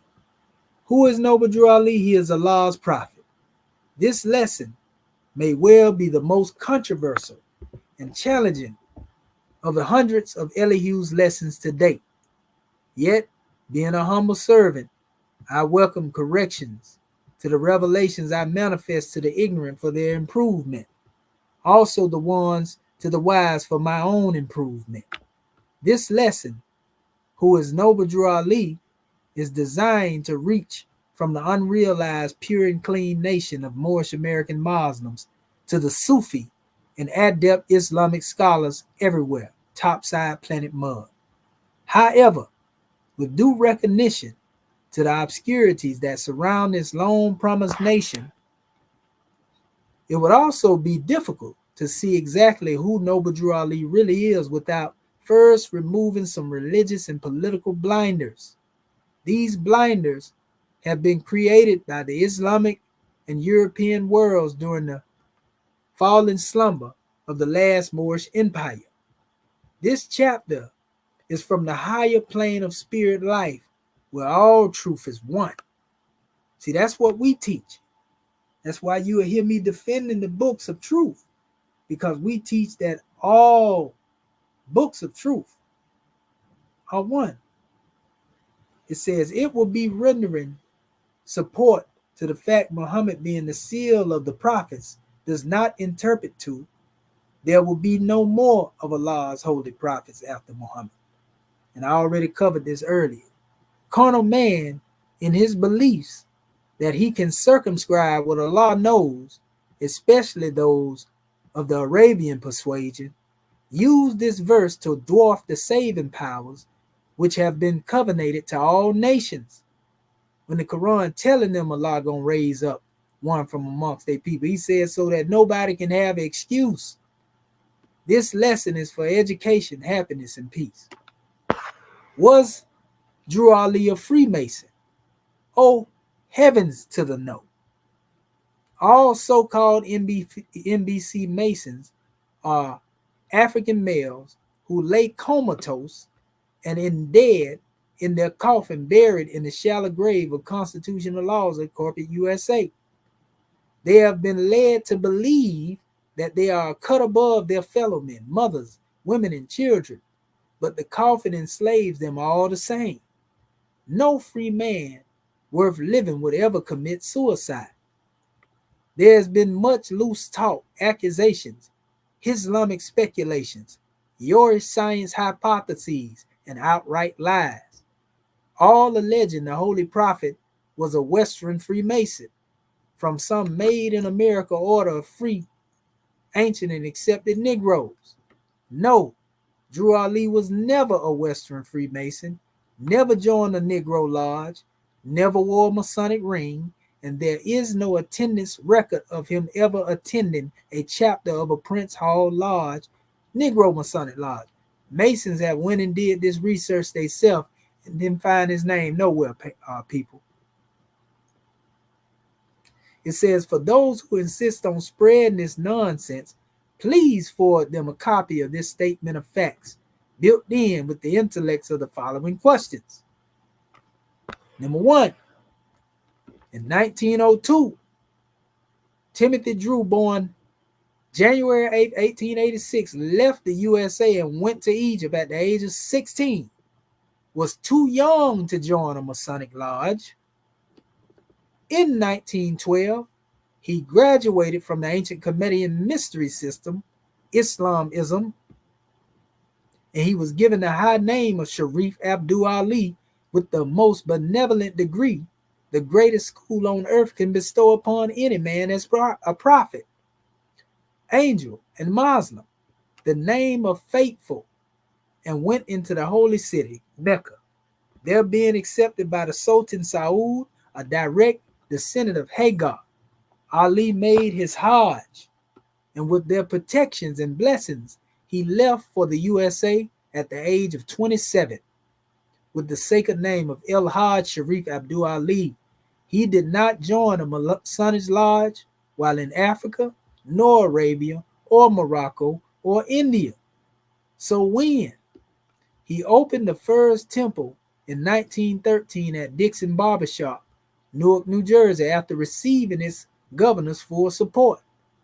As a Muslim and an ordained prophet of Allah, what in hell could a bunch of NBC Lodge brothers have to offer Noble Drew Ali? Remember now, we're talking about a group of male ex-slaves with no free national name, no power, no land, no government, no history, no future, neither are they free, ancient, or accepted by any other nation of the earth. To this day, they are made on in the US of A. Has Morocco or any nation ever came to the aid of any NBC Masons? Last question. Why would any conscious Muslim take his will from Allah and swear it to a most worshipful master? The chairman, man, he blood raw. And we don't want our family to take this any type of way, because he calling the Masons out like he calling our brothers in the MST of Ava out. So this ain't a Masonic hating book. We just telling you Prophet Noble Drew Ali was not a part of the lodge. That's why he said Masons and preachers would fight him tooth and nail. He said, but they cannot win. This is why Prophet Noble Drew Ali said he came to take the cover off of all secret organizations. So this lets you know that he was not a Mason. He was an Egyptian adept. There's a difference between the Egyptian adept and the Egyptian shriner. They are not the same thing. Even Manly P. Hall know this, but Manly P. Hall will tell you how much Masons honor adepts, the adepts of ancient Kemet in Egypt. You know, difference. An adept or a hierophant, their duty is to reveal the light. We don't conceal. We don't swear oaths to conceal. We take sacred vows to the Most High and ourselves. You see, that's the difference. We ain't sworn under no oath that we ain't going to conceal and ever. We ain't sworn. Prophet Noble Drew Ali wasn't sworn, because a lot of this information would have been considered prohibited Masonically. So anyway, now he was surrounded by a lot of Masons. And most of those who disagreed with him were Masonic, like Reverend Dixon, the same person at barbershop he started the Canaanite temple in. He was a Mason and he was a Reverend. And he didn't want to accept the Islamic teaching. So that's what made them fall out. Dr. Suleiman, I did the video on him. Suleiman was Masonic. If Prophet Noble Drew Ali would have already been in Masonic measure, he was Boule, then they wouldn't have went against him, because it would have been prohibited for Masons to go against other Masons. But Prophet Noble Drew Ali wasn't going to be no Mason. He wasn't accepting Masonry, so he didn't have Masonic protection.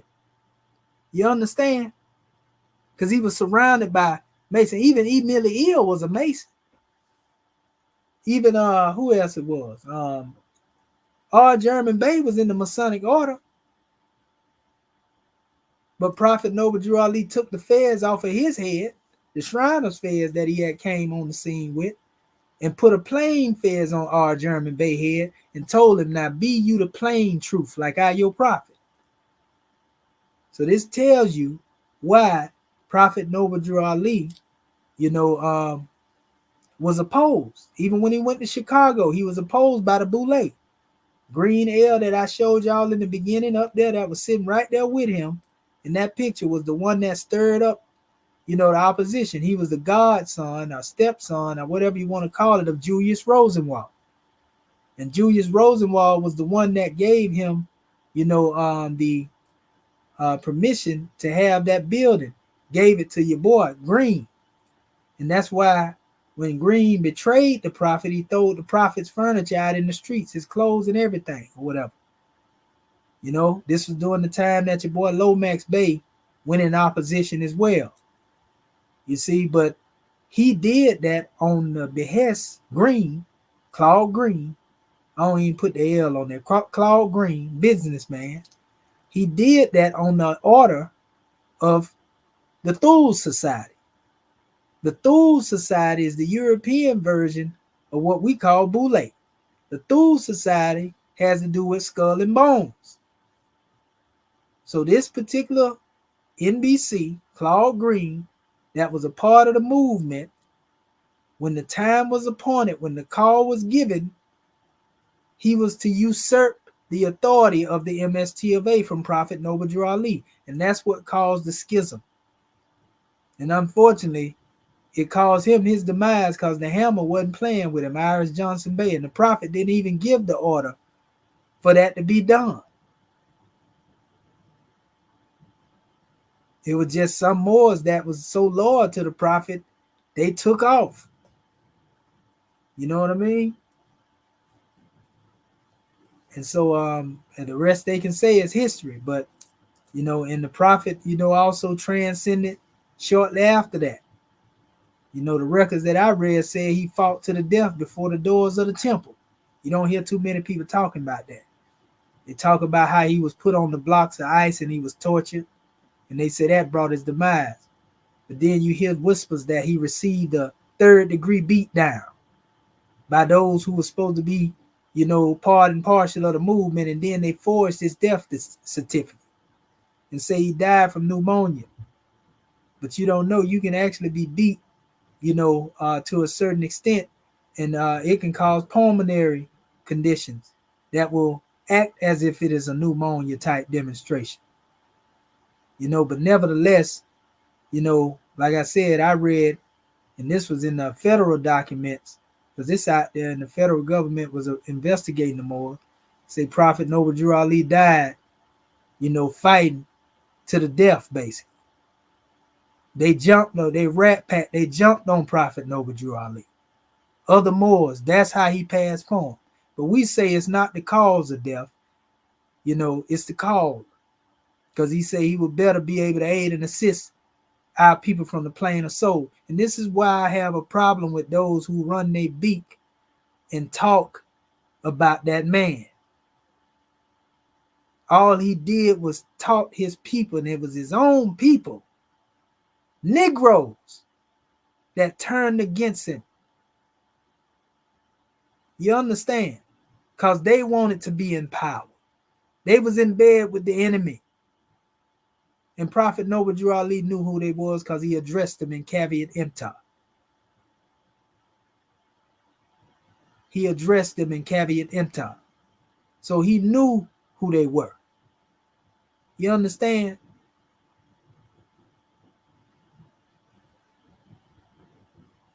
This man had so much power, people. What people don't know, this man was controlling politics. The political machine in Chicago right now, the same one descended, of that through which Obama was even elected. He come through the politics of the aldermen. Prophet Noble Drew Ali had power where he had all of the aldermen there working with him, family. There are newspaper articles speaking on how U.S. tanks come on the manifest for the prophet. But that's a whole nother measure. The man was politically powerful. And they were trying to infiltrate him. Since they couldn't infiltrate him, his untimely demise, was imminent to them. And that set the Moors back to way up in where we at now, because ain't damn more did as good as our prophet did. We had a lot of those who came behind him, tried to remix what he did, create other things, and they the reason why the Moors are divided today. And some of them were CIs, confidential informant, FBI informants. So the prophet's original temple was hijacked by rogues and thieves. A lot of people don't like to hear us talk about this, but we're going to tell the truth. Because those who don't know history are doomed to repeat it. And this, if you ask why so many different branches of the MST of A, it's the same reason why so many branches of Islam. What happened after the passing of Prophet Muhammad ibn Abdullah? That same scenario was played over when it comes to dealing with the Moors. History repeated itself. Our prophet even said he was Yehoshua come again. But not only did he say he was Yehoshua come again, he was the enlightened Buddha come again. He was Confucius come again. He was Muhammad come again. What do we mean? He came in the same spirit of these men, not in a spooky way, but teaching the same wisdom that they taught, bringing back what they brought in that book that we call the Circle 7 Quran. More of all, he was the message that he brought. Everything that they have said, slandering Prophet Noble Drew Ali, I have debunked as lies. For those who like to talk about him in Newark, New Jersey, when he was dealing with what they like to calling him a magician man and all this other type of foolishness. And upon investigation, we find out that he was freed from those charges. If you read the information, they couldn't hold him on it. He was locked up for practicing medicine without a license. This is before Dr. Sebi. And I got the Prophet's oil, teas, and compound right next to me now. And any illness that I had, I turned to his remedy. Because he said that I can cure you of anything that you weren't born with. His remedies. And all of his remedies have proven to be the truth. But he was arrested for that, just like Dr. Sebi was. So he was Dr. Sebi before Dr. Sebi was Dr. Sebi. But you got Negroes want to try to use that to try to assassinate his character. And then knowing that Rome fabricates everything when they present it. For example, in most newspaper articles, you hear Rome referring to our people as being a part of voodoo cults. But you got these Negroes that don't know nothing about Prophet Noble Drew Ali, don't know nothing about the Moors. They just are in opposition to Moors that they are dealing with presently, and have the audacity to say that they Kemetic and disrespect the ancestor. And that's why none of them have been successful, including our beloved brother, Dr. Malachi York, who disrespected Prophet Noble Drew Ali. But we understand why he did that, because he was a follower of those who were in opposition to Prophet Noble Drew Ali. He was a follower of Sheikh Ibn Dawood, who was in cahoots with Sati Majid, who was in cahoots with Lomax Bey. So we understand that. But the brother Malachi York tried to recant those things, and at least he tried to apologize for the things, but the damage had already been done. And a lot of that rhetoric he had to pay for. The way he slandered the prophet, he was slandered. And it is being slandered. We don't slander the brother. In fact, one of the main things on the agenda for us is trying to get the brother out of there. His daughter have reached out to the chairman, in regards to this right here. And so she was present when we was recognized, by the UN. She was there. But anyway, honors to the elder too, by the way. But all of them ones, that had come behind the prophet, they tried to bury him. They didn't want to acknowledge that he was the teacher that brought these things to the manifest. Farrakhan in the last days recently told you that Noble Drew Ali brought the teaching in the first early message he heard from Elijah Muhammad in 56 or 59. Around that time, he said it was based on Noble Drew Ali and Marcus Garvey. And they was told strongly to respect and honor them two men. If they didn't do nothing else, to honor them. There's a real reason why the Honorable Elijah Muhammad strongly advised that, because he was there. He was affiliated with Lomax Bey. He was in the temple. He know what went on during that time. But you got to remember, they were trying to take him off the manifest too. So he was fleeing from his own brothers trying to take his life, for him claiming that he was the messenger and that Farad Muhammad had sent him as his messenger. His own brother was trying to get him. So that's why he stopped using the term Moor, because at that time the Moors were being looked at because of the shootouts, and the riots that was going on, and the Allah Temple of Islam, that was also part and parcel of that demonstration. That was the original NOI.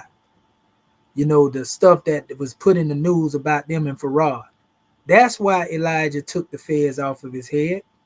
That's why he took the name Black over the name Moor,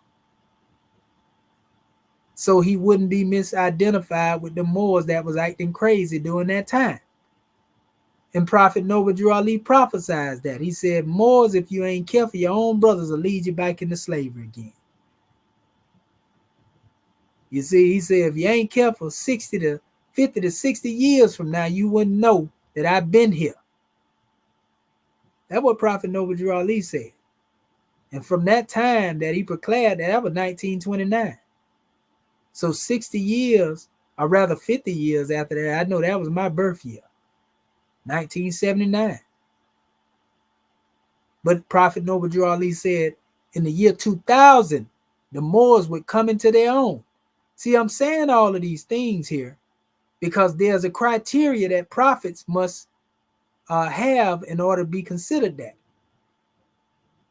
And one of the main ones, what they speak comes to pass. In the year 2000, the Moorish American government was in full-fledged manifesting.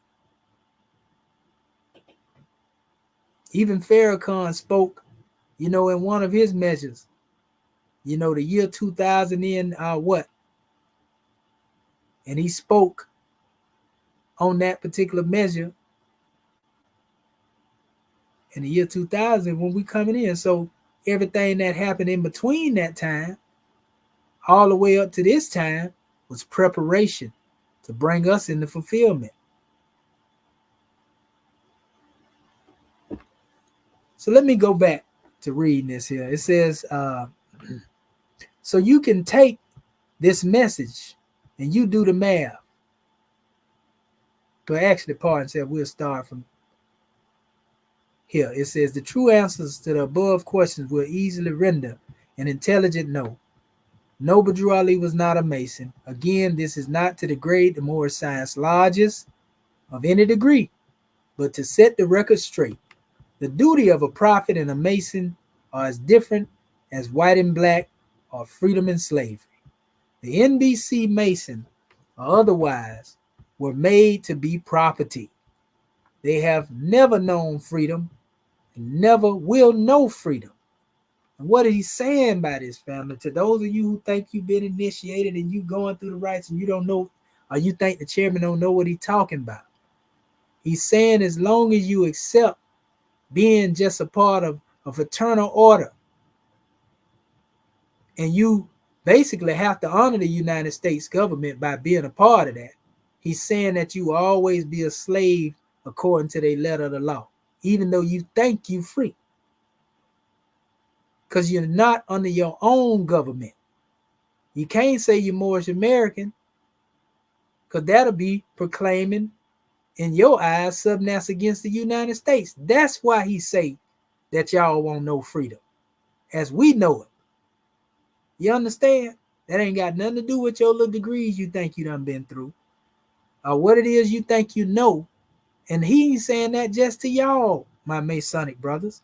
He's saying that to the Moorish Science Temple that think that they are just a lawfully chartered organization and that's all the prophet meant, to bring you still a property under the United States government. That is not an attack, that's the truth. And that's why we demonstrate government, so that hopefully all our people got sense enough, you brothers, to come into your own government. Then you can be who you are under your own government. We give honors to our family out there too, the Moorish Rite. Our brother Arquette and them, because we know we have reflections of their leader standing side by side with our ensigns in his hand. And the chairman right there, they right there with each other. At least they had the sense enough to build upon the foundation of building something outside of Rome. Like the chairman say, many of our people that think they Prince Hall and this and that there, they may be moving, have the right thought, so to speak, but they're moving in the wrong direction. But anyway, it says, so you can take this message and you do the math with the dates, places, and times attached, and then give Drew Ali his propers. Or you can keep the confusion going to your heart by accepting slave food from bottom feeders and the pretended wise. Be advised, do not let any more slip you a hater more Mickey, so they can get you drunk enough to accept their teachings. None of us can afford to hate no one more. So these are not lessons of hatred when we say this, family. It sounds harsh, but the truth hurt. We ain't here to tiptoe through the tulips and do the dilly-dally. We got to give it to you uncut, because when y'all are pushing y'all narrative and y'all opinions, y'all don't hold nothing back when y'all coming at the Moors. So if you can dish it out, you should be able to take it. But no, we coming from a level of love and not hatred. Want to make that plain. The cost is too high, especially now that Rome is falling. If any Moorish American Muslim claim to be the sole authority of determining who is a real Chinese or fake Chinese, a real Moorish American from a fake, and he or she is not the prophet, and they ain't been no further than the slave master's prison and brought nothing back but reason to hate another more, you become all that you accept. These same second-hand leaders also claim to have power to give you a nationality. Run from them. They too are crazy. Meanwhile, for those of you who know yourself in Allah, read this. The time you waste trying to prove Drew Ali was a Mason or disproving he is Allah's last prophet is the time you should have used to free yourself and us, a pure and clean nation. By now, the Moorish Americans would have rejoined the family of nations and recognized by them all. Bottom line is, where would we be had not it been for Noble Drew Ali? The short version of this, prophets are not Western Freemasons. Right? The short version of this is, now, what in this world does a Negro of any position own that Noble Drew Ali could have possibly wanted or used? Look briefly at its historical facts, which will refute such bogus claims.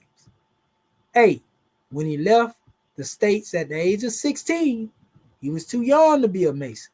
B, when he returned at the age of 27, he was an Egyptian adept master from Egypt, highest order, plus a Muslim who had just completed his Hajj in Mecca, thus too wise to become a Western Freemason. Can you see the lies now? Albeit, I have proven the Holy Prophet Drew Ali was not a member to Western Freemasonry. All others, welcome to the present, their proof to the contrary. Otherwise, allow this degrading myth to die in the finite duration of time from which it came. You know? So, I want to give us this portion though, so that our people can get the aspects of the seal of prophets. I'm gonna go ahead and go a little mile further. It says, seal of the prophets. Make no mistake about it. Prophet Muhammad Mustafa ibn Abdullah is the seal of all the prophets. Albeit, this truth does not contradict the great covenant that Allah will always raise a prophet from among a nation which has fallen from his grace. It was Allah's ordination for this Arabian-born prophet Muhammad through the angel Jibril to read this truth into the Holy Quran. The Holy Quran reads Surah 33:40. Muhammad is not the father of any of you men, but he is the messenger of Allah and the seal of the prophets. And Allah has full knowledge of all things. That's the only surah and verse they quote when they trying to say it means last prophet.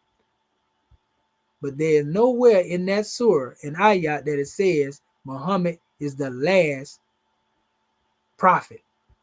He's the seal of the prophets. So stop it. Stop interpolating, certain things into the book that ain't supposed to be there. That's why Muslims fighting each other right now. The Hadith is not the Quran. And I tell you like this, you got some Muslims out here now saying, get rid of the Hadith, throw it away. We just need the Quran. And I feel their sentiment, but I say this. If a Hadith corresponds with the Quran, then we can consider that Hadith Qudsi, because it corresponds. It's just reiterating what was in the book. But when you go to seeing that outlandish stuff in there that ain't got no support in the Quran, you got to reject that, family. Because the Hadith was wrote 200 years after Prophet Muhammad left the body. And he told him before he passed for him to burn him up. So those who made him up after he passed, they was hard-headed. And they went against his wishes. And that's why the Ummah has been in disarray up until this era in time. And to those who think they Sunni Muslims, and going by these different titles and labels, that come later, all right, that's all good and well, but that ain't what Prophet Muhammad called you, though. You understand? You can be your Sunni Muslim if you want to, but don't be lying and trying to make it look like that's the line Prophet Muhammad was pushing. You know, he was Hunafa. Hunafa is the upright state in which all creation has been created. He was moving with the Sabi'un Hunafa prior to his prophethood. It's called a prophecy. They demonstrated Sebagatala. And that's why we honor Sebagatala. The Moorish paradigm or school of thought is from the Sabians. Those are our ancestors, the Cushites. You see?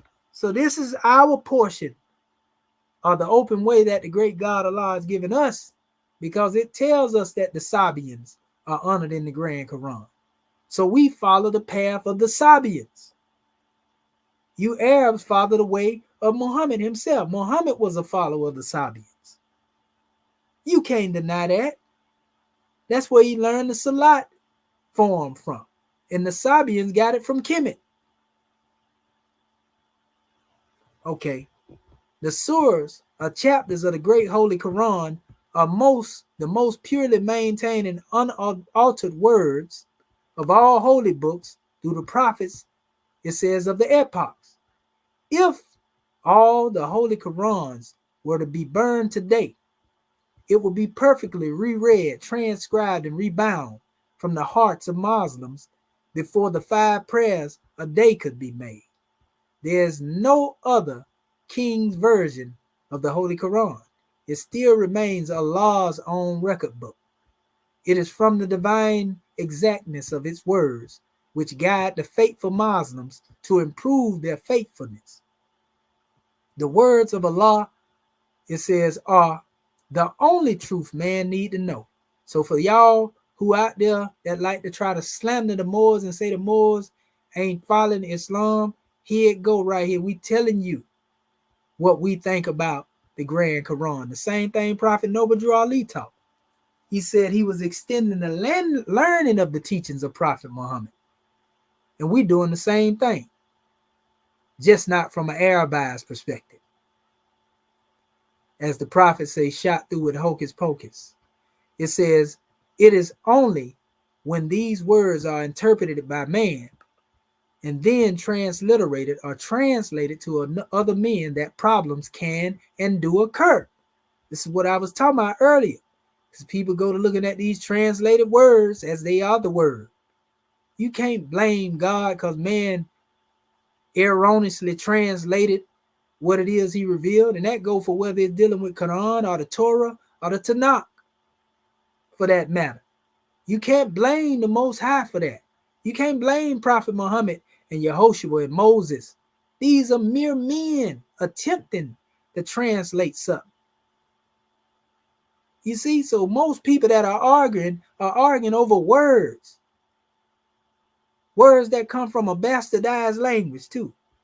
You can't limit Allah's word to no English interpretation. Yeah, we speak English, but when you study the language of the book, then you elevate beyond a translation. You become the transliterator. Okay, let me calm the ethers down a little bit. They done got me stirred up over here. It says the words of the great God are like the rains that fall upon the forest in the desert alike. One reproduces in gratitude, the other returns no favors. The fault is not in the rain. The holy words of Allah are for the spiritual and natural development of the human family. The believers' hearts are open for growth, while the unbelievers are in the semblance of Muslims, only shadows in time yielding nothing. What is a seal? A seal is any authorized mark or form of conclusion. A seal represents a final enclosure. It is a fortification against entry or release. Seals are the completion of a growth or periods to a statement. In layman's term, it says, that's it and there ain't no more, right? But it says, what is a prophet? A prophet is a thought of the great God manifested in the flesh. All prophets come in human form. Surah 14, 10 through 11, Surah 16, 43 to 44, Surah 17, 94 to 95, Surah 21, 7 through 8, 25, 7 through 8, and also 20. If prophets were to appear in the purest form, the carnal minds of men could not comprehend them. In fact, the material-based psyche would simply shut down from the fear and seek relief by collapsing into a coma. And that's why Allah said in the Quran, had he sent, the Quran, by an angel, he said it pretty much that they'll lose their minds. But it says, therefore, all prophets come through the mercy of the Creator. And he said also, if he would have sent the Quran, by angels, it would have been revealed to angels too. Think on that. So every particular class of beings or people have their own type of messenger. Therefore, all prophets come through the mercy of the Creator by appearing in the replica of the people they were sent to save. The history of prophets reveals Confucius appeared as a Chinese, Buddha as an Indian, Yahushua as an Israelite, Muhammad as Arabian, etc. These angelic forces ate fools, defecated, walked through markets, wore the clothes of their era, and had human organs, limbs, and senses. Some laughed and cried and even raged with anger because they all had human ties. This is one reason they all warned and pleaded to the people not to worship them, nor make them as Allah, and to only give due praises to the one which is sent to them. You hear that, you Orthodox Muslims out there that think we demonstrating shirk? A prophet is a messenger of Allah, sent to bring a higher degree of the everlasting gospel than the prophets before them. They come in one of three ways. A prophet is ordained by Allah, chosen to receive revelations from Allah, or prepared by a major angel of Allah, Gabriel, Michael, etc. They all make a book of their messages from Allah and leave it for the guides of all men. Unlike soothsayers, prophets receive their inspirations direct from Allah's great treasures of truth. Their insights are never due to their own wisdom, but through revelations received from the great God Allah. Another resounding attribute of a true prophet is they are able to perform miracles, raising the dead, giving sight to the blind, making the dumb speak from a higher tone, and causing the lame to be upright and independent. Are a few miracles brought to a people through which a true prophet is born. The picture was taken during the first national conference of representation of ex-slaves by their one free national name, Moorish Americans. Since the abolishment of U.S. slavery, this event is a reflection of one of the many miracles illustrated by Prophet Noble Drew Ali during his brief 16-year ministry. This was taken in Cuba with the gift of Panama. It said Panama on his head. It says about 1 year, it said, before he left his body. And so that's given, a picture of the prophet, and we'll read this portion right here and close it out and open the floor for anybody that want to come in here. As long as you come respectfully, all is well. Noble Drew Ali in Havana, Cuba, proclaiming the Moorish Americans as a clean and pure nation. The illustrious Noble Drew Ali holding the flags of Morocco and United States.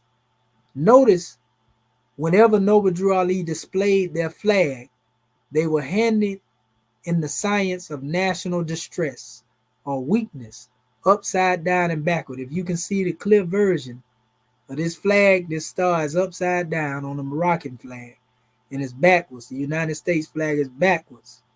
Those are symbols that these nations are in adversity to the principles they claim they represent. It says, although Drew Ali is sitting upright, notice his legs are crossed left over right, symbolizing both countries are in adversity. albeit he registered the Moorish Americans as a new generic nation, not as members of a religious organization. This is at the Pan American Conference. While attending the 1928 Pan American Conference for Indigenous Nations hosted by Havana, Cuba. We have records of the journey, the ship that he boarded, but the actual conference letters, a lot of these things have been hidden. We have them recorded in the Moorish archives, of the prophet's journey, but the European and the Romans have tried to strike a lot of things from record, just like they did with the ancient Moors. You got to remember, the United States is nothing more than a continuation of the fall of the Moors in 1492 and what took place, and also the fall of the Ottoman Empire in 1924. Also, the overthrow, of the Moroccan Empire in 1913 and all that there. They didn't get their independence till 1956. And the same people that's over there running through the earth now, bucking, talking about they own the Holy Land, is the same people that basically infiltrated Morocco. So how many of y'all didn't know that the same dilemma that's going on over there is going on over in Morocco? So the people that claiming they Moroccans over there ain't really Moroccans. You know what Revelation say about them? Those who say that they are what and are not. Okay. So it says the conference was not about religious concerns, but national human rights. Brother Charles Kirkman Bay, master polyglot speaking 92 languages, was the chief interpreter for the Holy Prophet, and also in attendance were several tribal chiefs of continental nations, and the United States was represented by the Secretary of State of Hughes, who was in awe of the well-established constitution of the jury of Moorish American delegates. There were free national delegates from Central and South Americas and other islands. During the conference, Noble Drew Ali was given the mandate for the land, which the United States had been occupied illegally since 1871. Yes, during the post, and it's crazy because Rome actually put out a news bulletin, basically taunting us, basically saying that, and it's out there, I got it on my page, I done played it a couple of times, but they actually was saying, that as long as our people is comfortable and they content, they don't want to hear nothing we want to say. They're basically yeah, we got the mandate, but who cares, basically. We got the mandate to the land. Our people comfortable. They love being U.S. property. That's basically what they was doing. They put that out a few years ago. Rome did that. Taunting us. Your people don't want to accept the truth. They literally did this. You know what? I'm gonna go and see, can I pull that up for y'all too? During the post-conference years in the United States, refusal to yield the hallowed soil would result in a divine warning by the Holy Prophet, until my Moors are free in their own home, the worst is yet to come. The United States owes the Moors a great debt. This Prophet Noble Drew Ali speaking. He says they must be made to pay in compound interest. They have but one more war to win. The next year, Drew Ali left the body saying, I can better fight the rest of this battle on the soul plane where Satan cannot hide. Within the following 12 years, a stock market crash, the Illuminati's Federal Reserve Bank had taken over the fiend sovereignty of the corporate United States, and the economical drop called the Great Depression, it says, will break the economic stability of every citizen except for the heads of 10 families. As if it was not enough to soften her hardened heart, the USA would be functioning under perpetual maritime law that would go into effect within 4 years, 1933. The worst yet, who heard Drew Ali's prophecy. The United States has but one more war to win. As to this day, she has not won another war since the World War II. It says the prophet showed the mandate to many officials of the Adept Chamber of the MST of A when he returned to America. And for those who don't know, when Prophet Noble Drew Ali showed that mandate to them, that's when they basically began to deal with the overthrow of Prophet Noble Drew Ali. That's when they turned against him. That's when the order was given. Those who was basically rats running back to Rome, and Rome found out, they're like, all right, now we got to stop this here. So it was some that was right there with him that he told about this mandate and showed it to him. And the rest you can say is history. It says he told the Moors a great ball of fire would be the end of European rule. I've come just before the fire, and when the fire comes, I will be your water. If you Moors do not get behind me, you won't make it through. Still, by the year 2002, the Moors had not been redeemed from the wrath of fiend citizenry in the USA's 14th and 15th Amendment. While the United States has never been without a staple of African slaves, the manumission of the Moorish is infinitely inevitable. At the end of time and the fulfilling of the prophecies, by the year 2000, the Moors will come into their own. This book, designed to unify the Moorish into one thought and saving power, is Drew Ali's final warning to the Moorish before that great and dreadful awful day, which is sure to come upon the earth.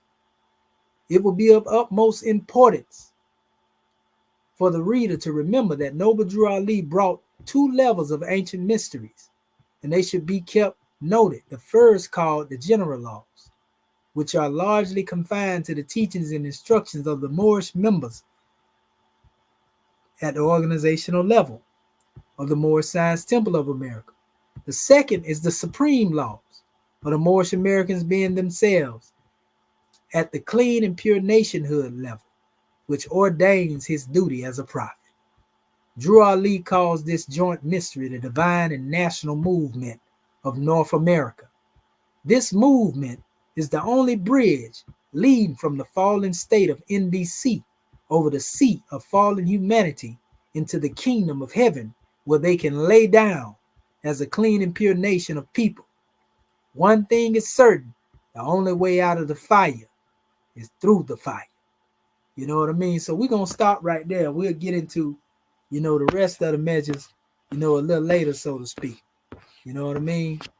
Because it's a little bit more on that, and we want to open up the floor. But what I really want to do, I'm going to see, can I find that particular drawing right here that I was trying to show y'all. Like I said, y'all ain't never heard, this type of teaching here, family, when it comes to the Moor. This is different. This ain't that same stuff that y'all may have heard about. This is something totally different. Let me see right here where it is. Let's see if we can get in here. Okay, we go. Well, you know what? I actually supposed to be going here.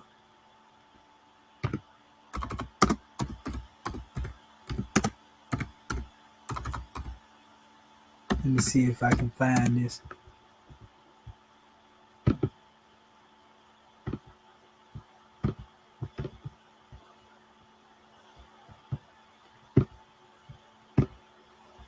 Let me see.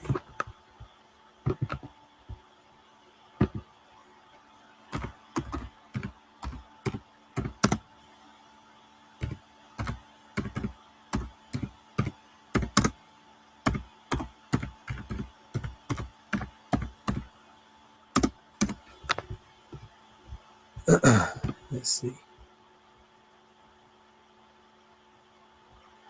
Yeah.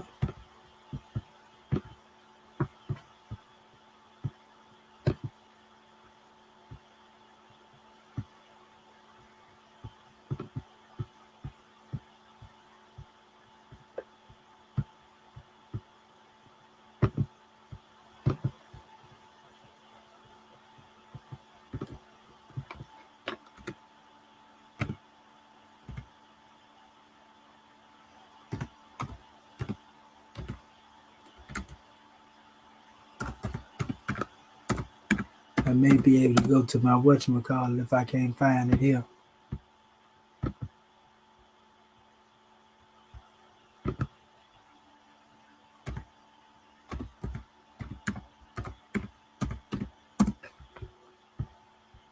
Let's see if they have it in here.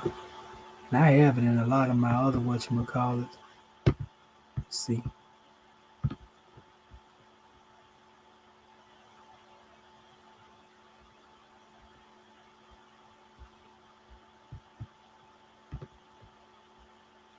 See if they still have it. They might be done took it off. It's been so long.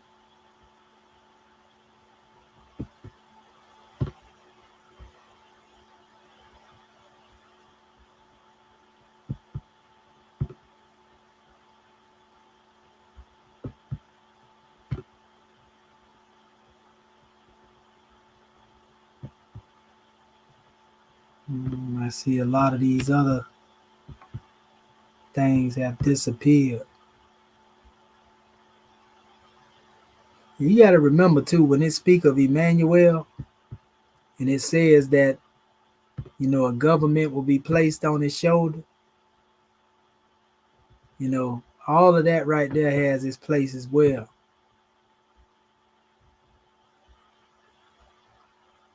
I'm gonna see if I can find it on YouTube, because I got it in a lot of my whatchamacallit.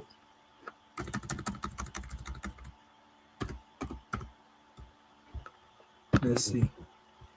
That's where it's hailing from.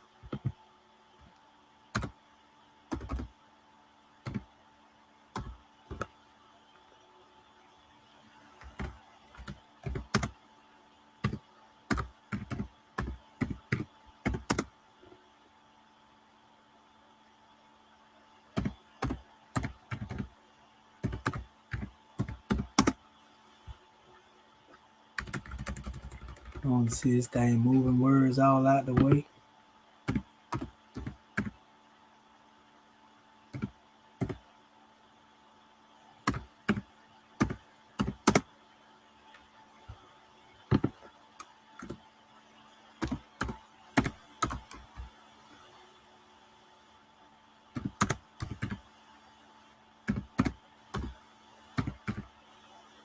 Let me see if it's still there.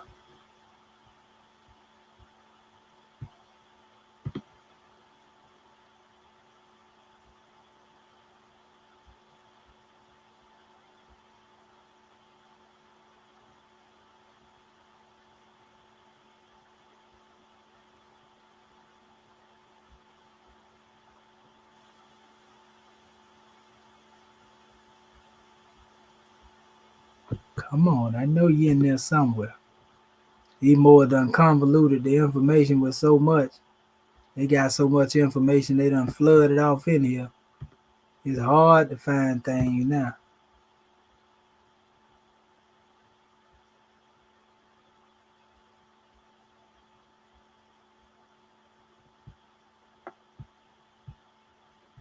Trying to see, look at that. He's talking about member squad. Let me see. I'm gonna try to see if I can do it this way. If not, I'm gonna find it, and I get this. Definitely get it to our family on our next measure, because I have to dig through so much very old video, and I can only imagine with all the stuff that done been put out, it's probably lost in the sauce, so to speak.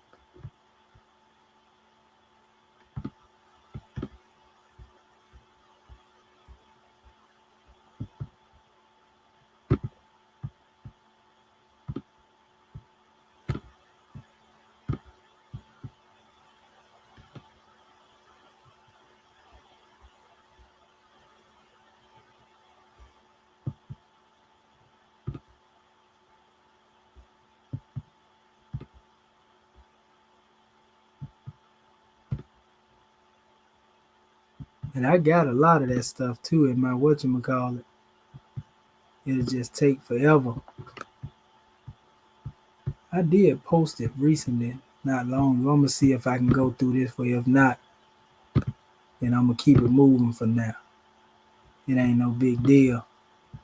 But I do have it in my threads. I told you I use my my page for straight teaching. I just hope it don't freeze up.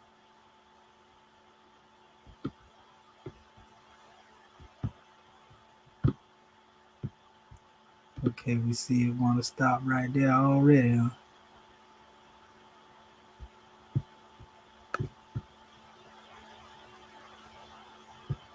Yeah, I don't want that demonstration to lock up on me.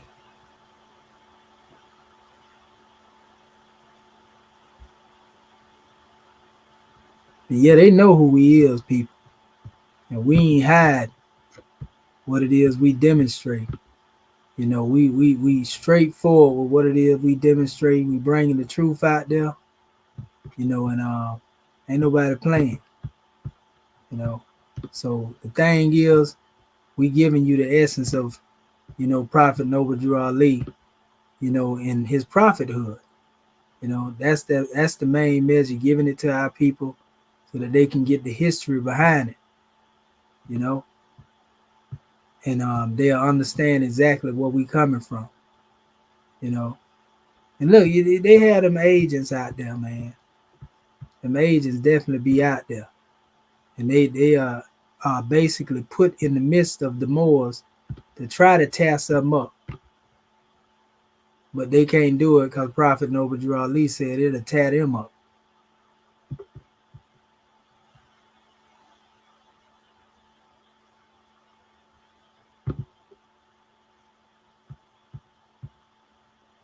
Hold up, let me see something.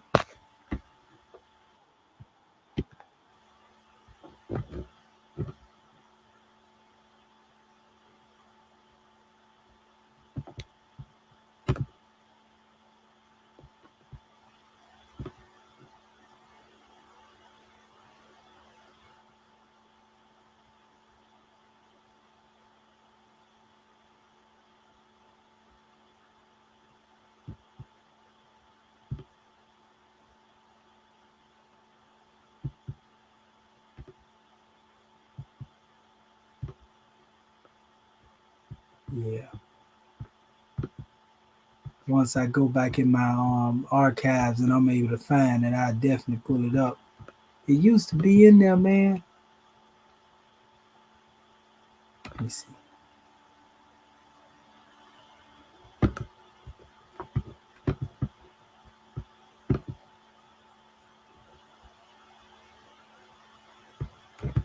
Yeah, I'm gonna try to find it at another time. So yeah, but it's a grand drawing, family. It's a grand drawing. So Allah is leading on, and victory is sure. But what I do want to show you, this portion right here as well.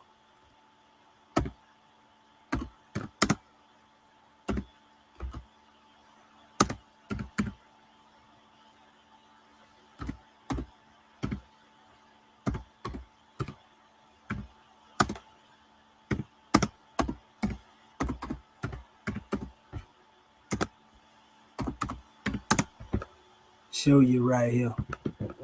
Pull this verse up here. And this is the one.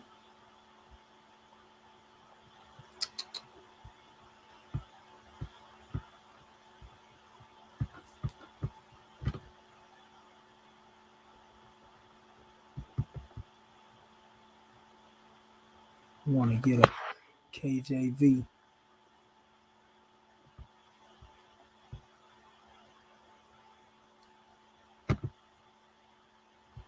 This right here should be it. Yeah, this is it right here. I can pick this random one right here. Right here. This is it. Deuteronomy 18, 20-21.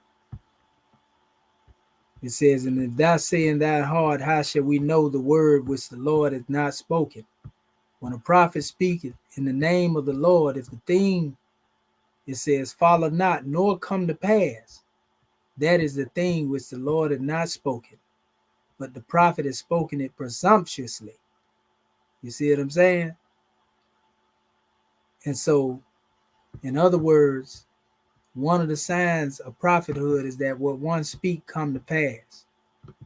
And we know for a fact that Prophet Noble Drew Ali, in his words, in his hadiths, for those of you who have seen it, And we don't put his hadiths over the Grand Quran. And we don't put the Moorish Holy Quran over the Grand Quran neither. But I'm going to show you Prophet Noble Drew Ali's prophecies. He told the Moors, if you don't believe me, Moors, watch my prophecies. This is just the prophecies right here. Drew Ali's warnings and prophecies. Listen to what he said. He said, for various lynchings and murders that were committed in the South is going to have to pay off, and pay off in blood. He said, if you have people in the South, get them out, because that's where the destruction is going to start. The times that have been won't be no more. This is 100 and some odd years ago, this brother was saying it. When Noble Drew Ali speak, he speak in detail. You know how you be having like them puzzles you got to solve when it come to hearing about Prophet Jesus and Prophet Muhammad, you know, and you don't know exactly what's being said. He speak in detail. Prophet Noble Drew Ali speak in detail. He said, every word that I speak, he say, is spirit, and you Moors had better heed, so to speak, right? Look around where you see people one day, wild animals will be roaming down the streets. And we seen this in Detroit throughout the various cities when COVID hit. He said, when the fire comes, I will be your water. He said, what are all these Moors doing here? They're only going to be a handful saved. I can count them on my fingers and still have fingers left over, basically. He said, I have airplanes, zeppelins, and apparatus. I'm going to take my good Moors up in an apparatus on an incline until it's all over with. Now, a lot of people don't know the word apparatus actually means government, but it can also mean a flying apparatus. You know, but anyway, it says, don't endanger your life with a fool. He said, one day they're going to tear down all the churches and take the bells and melt them down and make bullets to fight with. He said, one day every wheel of industry is going to stop. And when they start up again, it will be in the Asiatics' favor. Industry already stopped. And it's in our favor. You know, with the change of the currency and all that right there, you seen how people went acting crazy out here with what they received. You know, all that was prophesied by Prophet Noble Drew Ali. The wheel of industry stopped, where people couldn't even get no work. They couldn't even get no job. They were laying people off. Started back up. They hit them with PPP loans and all type of crazy stuff what they have. Y'all know how it went. You got people still doing well off from using their money wisely. You know, some of them was acting crazy, but, you know, it happened. It says, when destruction comes, I'm going to leave enough fine buildings so that my good Moors will be able to enjoy. You see how bold Noble Drew Ali was in his prophecy? You don't hear our people talking like this. This is what we call speaking, you know, and manifesting. Listen to what this man was saying. When destruction comes, I'm going to leave enough fine buildings so that my good Moors will be able to enjoy them. He said, one day some of you old Moors are going to be so hungry that you're going to bite into your own flesh and blood will skeet out, and you're going to get angry with yourself because you didn't put up enough food.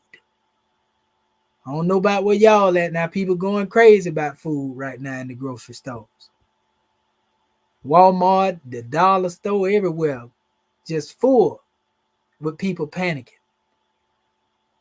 Today. And it ain't Thanksgiving supposed to be gone. They done celebrated that already.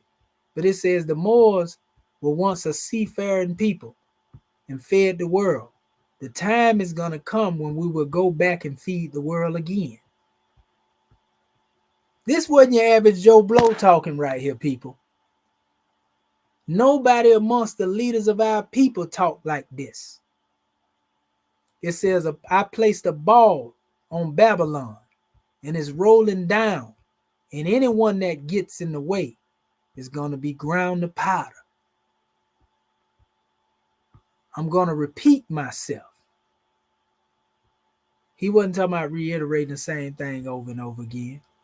Adepts know what he meant by that. And I'm pretty sure some of our audience probably know what he meant when he said he was going to repeat himself. He wasn't talking about repeating himself in word. But anyway, it says, things are going back to the horse and buggy days. He said, I have detectives everywhere. He said, when I raise my floodgate, it's going to take 16 secretaries to write down the names. When the time is ripe, about the year 2000, the eyes of the Moors will be open and see what the Holy Prophet has brought to them. This is our chairman giving commentary on that statement. Prophet Noble Drew Ali said, I am due in the east right now. I'm going to have to go and straighten out the east, and I will end up in the west. This, the west, will be the easiest. You will be able to lie down and sleep and wake up in peace. This will be just a breakfast fight. By the time you eat breakfast, it will be all over with. He said, I was given a high name over there. And the chairman put in Mecca, but you cannot use it over here. Be good Moors, and I will hand it down to you. This is Prophet Noble Drew Ali saying this. For those who think that El-Hajj Sharif Abdul Ali ain't his high name, he gave it to the adepts. And that's how we can know who came from the line of the prophet and who didn't, because they don't have it. He arrived in Arabia as an angel, Muslim from Egypt.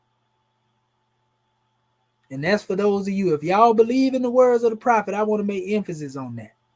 If he tell you he was given a high name over there, and y'all don't have it, and your leadership telling you that it ain't El-Hajj Sharif Abdul Ali, it's because they don't come from the lineage of the prophet.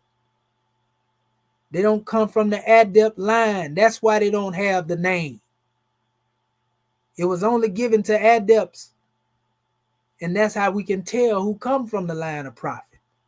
Even R. Love L, who turned coat on the chairman to tell you that the name El-Hajj Sharif Abdul Ali was the name of the prophet. We got a video out there with him saying it. Sheikh Sharif Abdul Ali. Facts. But anyway, be good Moors, and I will hand it down to you. He arrived in Arabia as an angel, Muslim from Egypt.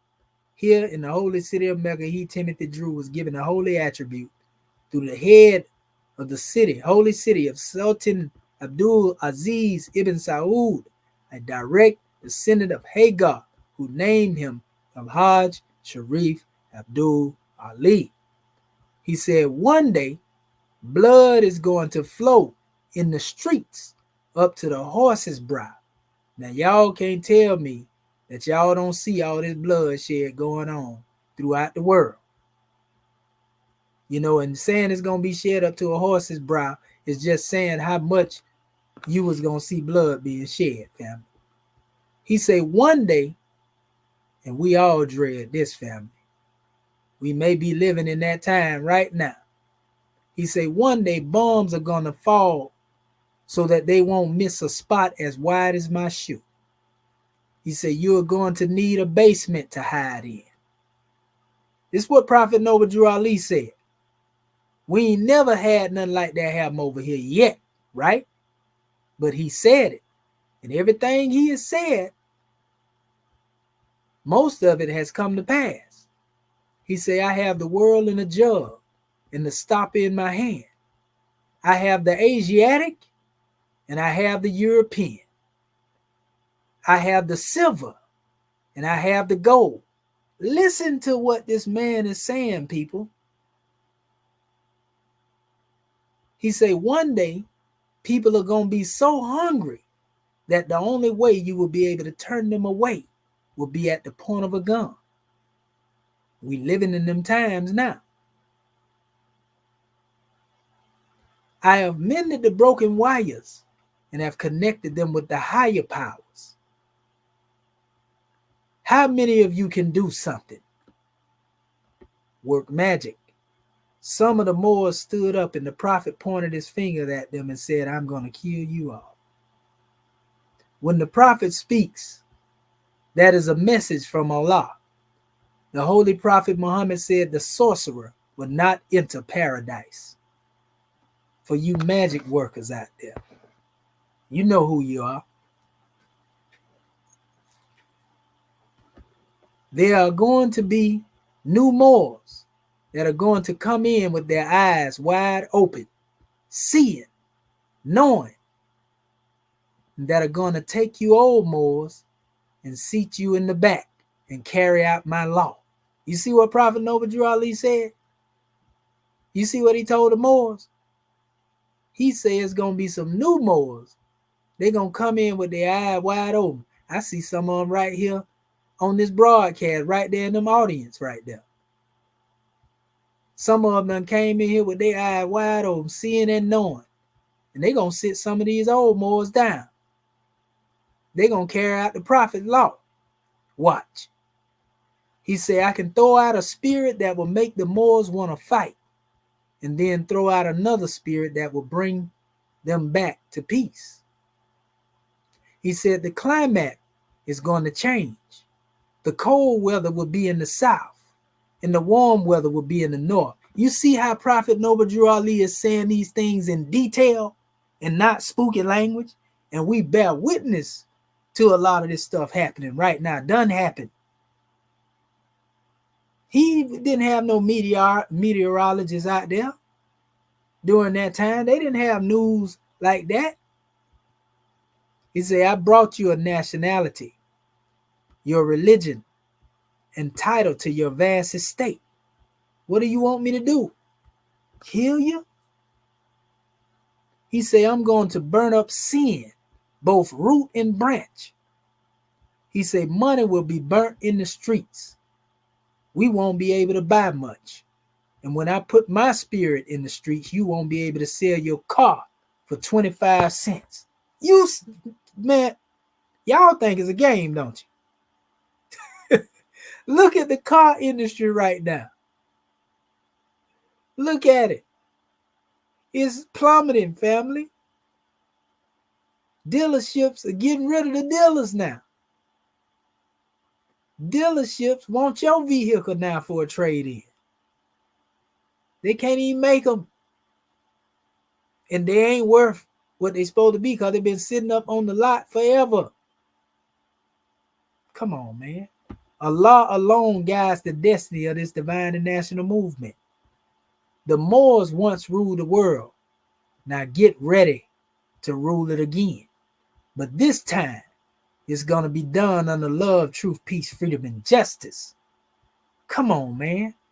You don't hear that divine boldness? He ain't talking like he think it's going to happen.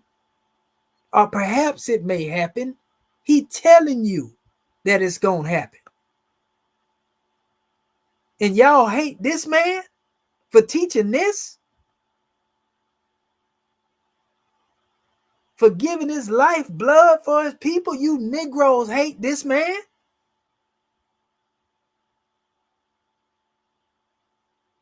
He said one day, all of the property is going back to the government. So we know who the property is, right? NBC. Yeah, they coming to get you. Since you love Rome so much, they got a good nice spot in the concentration camp for you. I would like to save half of the people, but I'm going to try to save a fourth of the people. There's just going to be a handful saved. I can count them on my fingers and have fingers left over. He said, before the end time, I'm going to lower down the evil spirits and let them incarnate. And that's going to be to seeing some of our people that want to be hard-headed.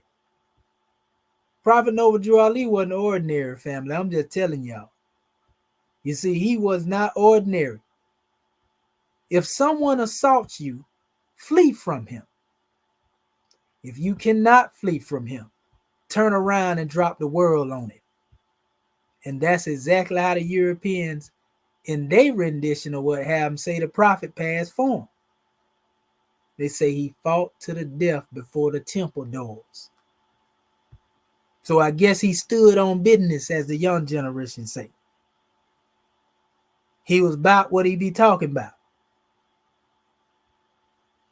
He wasn't somebody that was somebody pushover. Then he said, we are going to be taxed to death. This is what Prophet Noble Drew Ali said now. He said, if you are not careful, your own brothers will try to put you in slavery. And he says, our chairman gives the commentary. He says, some Moorish brothers attempted this immediately after the Holy Prophet left his body. Officials began mixing membership registration with nationalization ceremonies. Note, the same ceremonies that they've been using tricking people out their money. He said, note, Noble Drew Ali never nationalized any man, woman, or child. These recycled Western Masonic rituals alone misled the public to think Moorish Americans was not nationality, but a membership in the religious cult, and the Moorish Science Temple itself was assumed to be their religion. This self-enslavement practice set off mass confusion and division within the ranks of the Moors that would last over 7 decades. Prophet Noble Drew Ali said, at the end of time, those that will be in the apparatus will be able to look down on the earth and see the people that you know fleeing for their life. So before they were talking about a mother plane or a mothership in the NOI, Prophet Noble Drew Ali was talking about an apparatus that the Moors was going to be took up in. It says, you are going to be saved, but in a conflict that cannot be told in words. He said, I can tell you some things that would turn your brain to water. Now, water flows and water can be stagnant. You know what I mean? So I'm going to let you figure out what he meant by that. He said, I'm going to save you all, even if I got to kill you all. He said, if I cannot teach you here, I will teach you on the soul plane. He said, I've come and taken away all the excuses. He said, if you don't leave here right with me this time, you won't make it back here in human form. He said, Atlantis is going to rise again. Man, Prophet Noble Drew Ali wasn't nothing to be played with, people. Prophet Noble Drew Ali wasn't nothing. And these are the prophecies. Let's go right here. We're going to go a little bit further into this right here. This was about Moorish men and women. He said, one day, women are going to be chasing men like a hound running a rabbit. That's because men will be so scarce. Real men. So they're going to be all over the place, basically. He said the Holy Prophet told the Moors to try to live close together. And this means wherever we may be. You know, if it's Moors in particular states, then pull together, wherever you at. It says the Moors are the offsprings of kings and queens. It says the 3rd and 4th generation will see the good of my work. And we the 4th generation, family. 3 and 4 is 7. It says one day there are going to be so few people that when you see an old Moor, you will run up to him and kiss him on the top of his head. It's going to get that bad to where you see a good brother. He said you'll go kiss him on the top of his head because ain't no more good going to be out here, basically. He said there will be so few men that a child will go to the store and return home and tell his mother, Mother, I saw a man. It's going to get that bad. It's already that bad. He said, I got 2 wives. One day, you will be able to have 2 or as many as you can afford. One day, you are going to look into the streets, and the streets are going to be filled with men with turbans and fezzes, and the highways are going to be blocked. He said, the Moors are a dangerous people. I'm not going to wake you all up at once. If I do, I won't be able to do anything with you myself. He said, when you get married, go before your grand sheik and let him perform the ceremony. Some of the Moors did not obey the Holy Prophet's order, so he told the Moors to go downtown and buy your wives. Get a marriage license from the Europeans. He said Moors did not comprehend their free national status brought by the Holy Prophet. They simply did not believe in the capacity of their own people, just like now. Noble Drew Ali knew every nation has their marriage laws and customs for their citizens. A free national being does not need sanctioning from former slave master or any other government to marry. Only 14th Amendment persons seek downtown okays for them to jump the broom. Then Prophet Noble Drew Ali said, money does not make the man, and clothes do not make the man. It is character and free national standards that make the man. So he said, nation is the root in the word national and nationality. To be a man with power, he must have a free national standards and principles. These kinds of power only exist within the constitution of his own free national government. Prophet Noble Drew Ali said, if you try to tell what a man is by looking at him, you'll burn up from the start. He said, if your brother wants something, give it to him so that he won't sin. He said, one day there are going to be so many women, a man is going to have to run for his life. Today, 2007, there are nearly 11 million single moms amongst the Moorish people in the corporate United States. It says, children, sow good seeds. He said, if you have a wife and she does not belong to the temple, instead of giving her one apple, give her two. The duty of a husband is to educate his wife upon the straight way to Allah. Allah is love. The apple is symbolic to educational contributions. The Holy Prophet is saying love her as twice as much by educating her with love, truth, peace, freedom, and justice.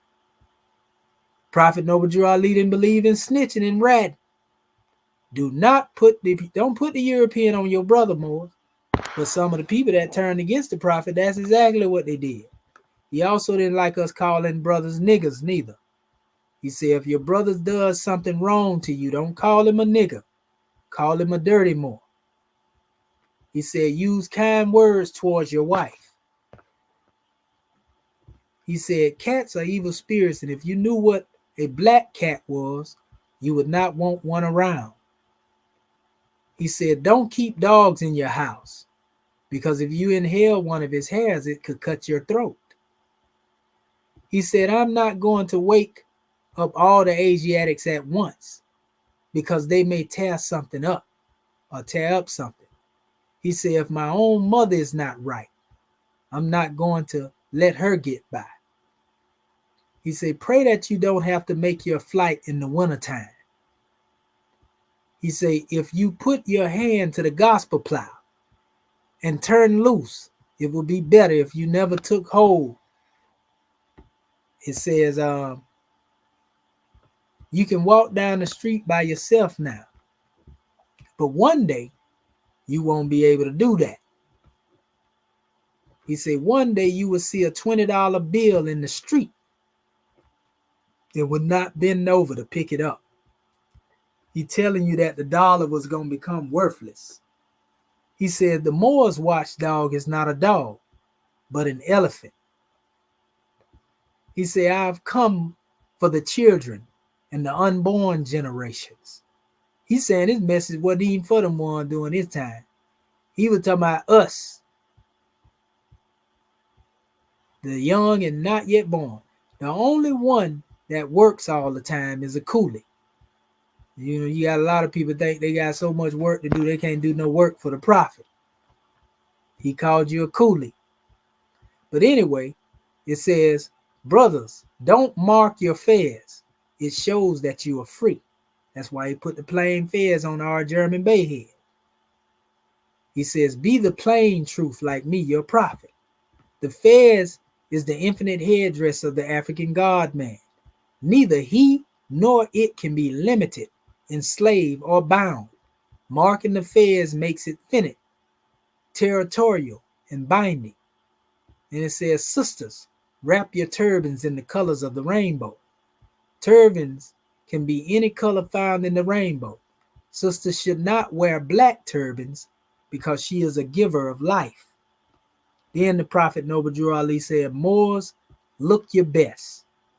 You know, and you got to look your best if you're going to be out here trying to teach the youth anything. You can't be looking no any type of way trying to, you got to be looking like something that's appealing enough for them to basically be willing to hear you. Because if they already got it when it comes to dealing with the manifest, the nice car, the nice house, the nice clothes, and you up there trying to talk, they're going to be like, all right, yeah, I hear you, OG. All right, you have a nice day. I see you later. You understand? They ain't going to take you serious. So it's a whole bunch of stuff here, that he said dealing with the prophecies. But a lot of the stuff that he spoke of, like right here, when he was speaking on America, he said, before the European came here, the bananas were large and the grapes were 4 in hand. It took 2 men with hand sticks to carry one bunch of grapes. It says the Moors were living up and down the Mississippi River before the European man came here. And that's northwest of Mexico, Africa, later to be named America. The Europeans went to the Moroccan government and asked for permission to come over here to the northwest of Mexico and develop this land. And they were given a 50-year mandate to do so. Then the Europeans went to an old sheik and asked him to give them some people to help them develop this land. The sheik told them, take those Moors because they are not going to do anything. And this is actually talking about the Sultan of Morocco. It was officials and sheiks and caliphs and sultans of various governments of the Moorish Empire, all kingdoms, countries, tribes, nations of northwest, southwestern shores of Africa, who permitted the Arab slavers to capture and sell the Moorish nationals to the European. See, we tell you the truth. We just put it in its proper perspective. It says the European is going to have to pay our people off for the work they did in slavery and pay off in compound interest. One day, the European are going to lock up the food in warehouses and put soldiers around them to guard them. And you will go anywhere he says to get something to eat. It's coming to it. It's coming to it, family. Notice he's saying one day. He's speaking of, when he say one day, he's talking about future events, people. He's prophesizing. Prophet done spazzed out over here. One day, you will go to the store and there will be soldiers there with guns, with bayonets on them. And they will not let you enter. They will order you to move on. We seen some of that going on with COVID, didn't we? One day, the European is going to let you down. Those of you who depend on the European don't want to get off their breast milk. One day, the European is going to let you down.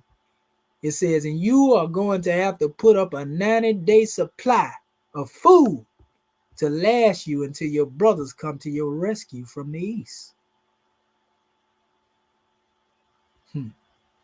The Holy Prophet told the Moors, children, you at home. The European is 3,000 miles from home. And he's going to have to take some water too. The Moors are indigenous to America by inheritance and birthrights. Our forefathers civilized this continent 10,000 years before the Europeans discovered millions of us already using it. When the Moors reclaimed this land. And that's what you got to do, people. That's why the name Moorish, is so important. Black can't give you this power. When the Moorish reclaim this land, the European must return to Europe, the land of the ancient ones set aside for them. It says one day you're going to smell the Europeans before you can see them in boxcars going back to Europe. It says the European will not be able to remove all the wealth from the land After he goes back to Europe, mountains of gold will be revealed to the Moors. It says when the Europeans go back to Europe, the climate will go back to what it used to be.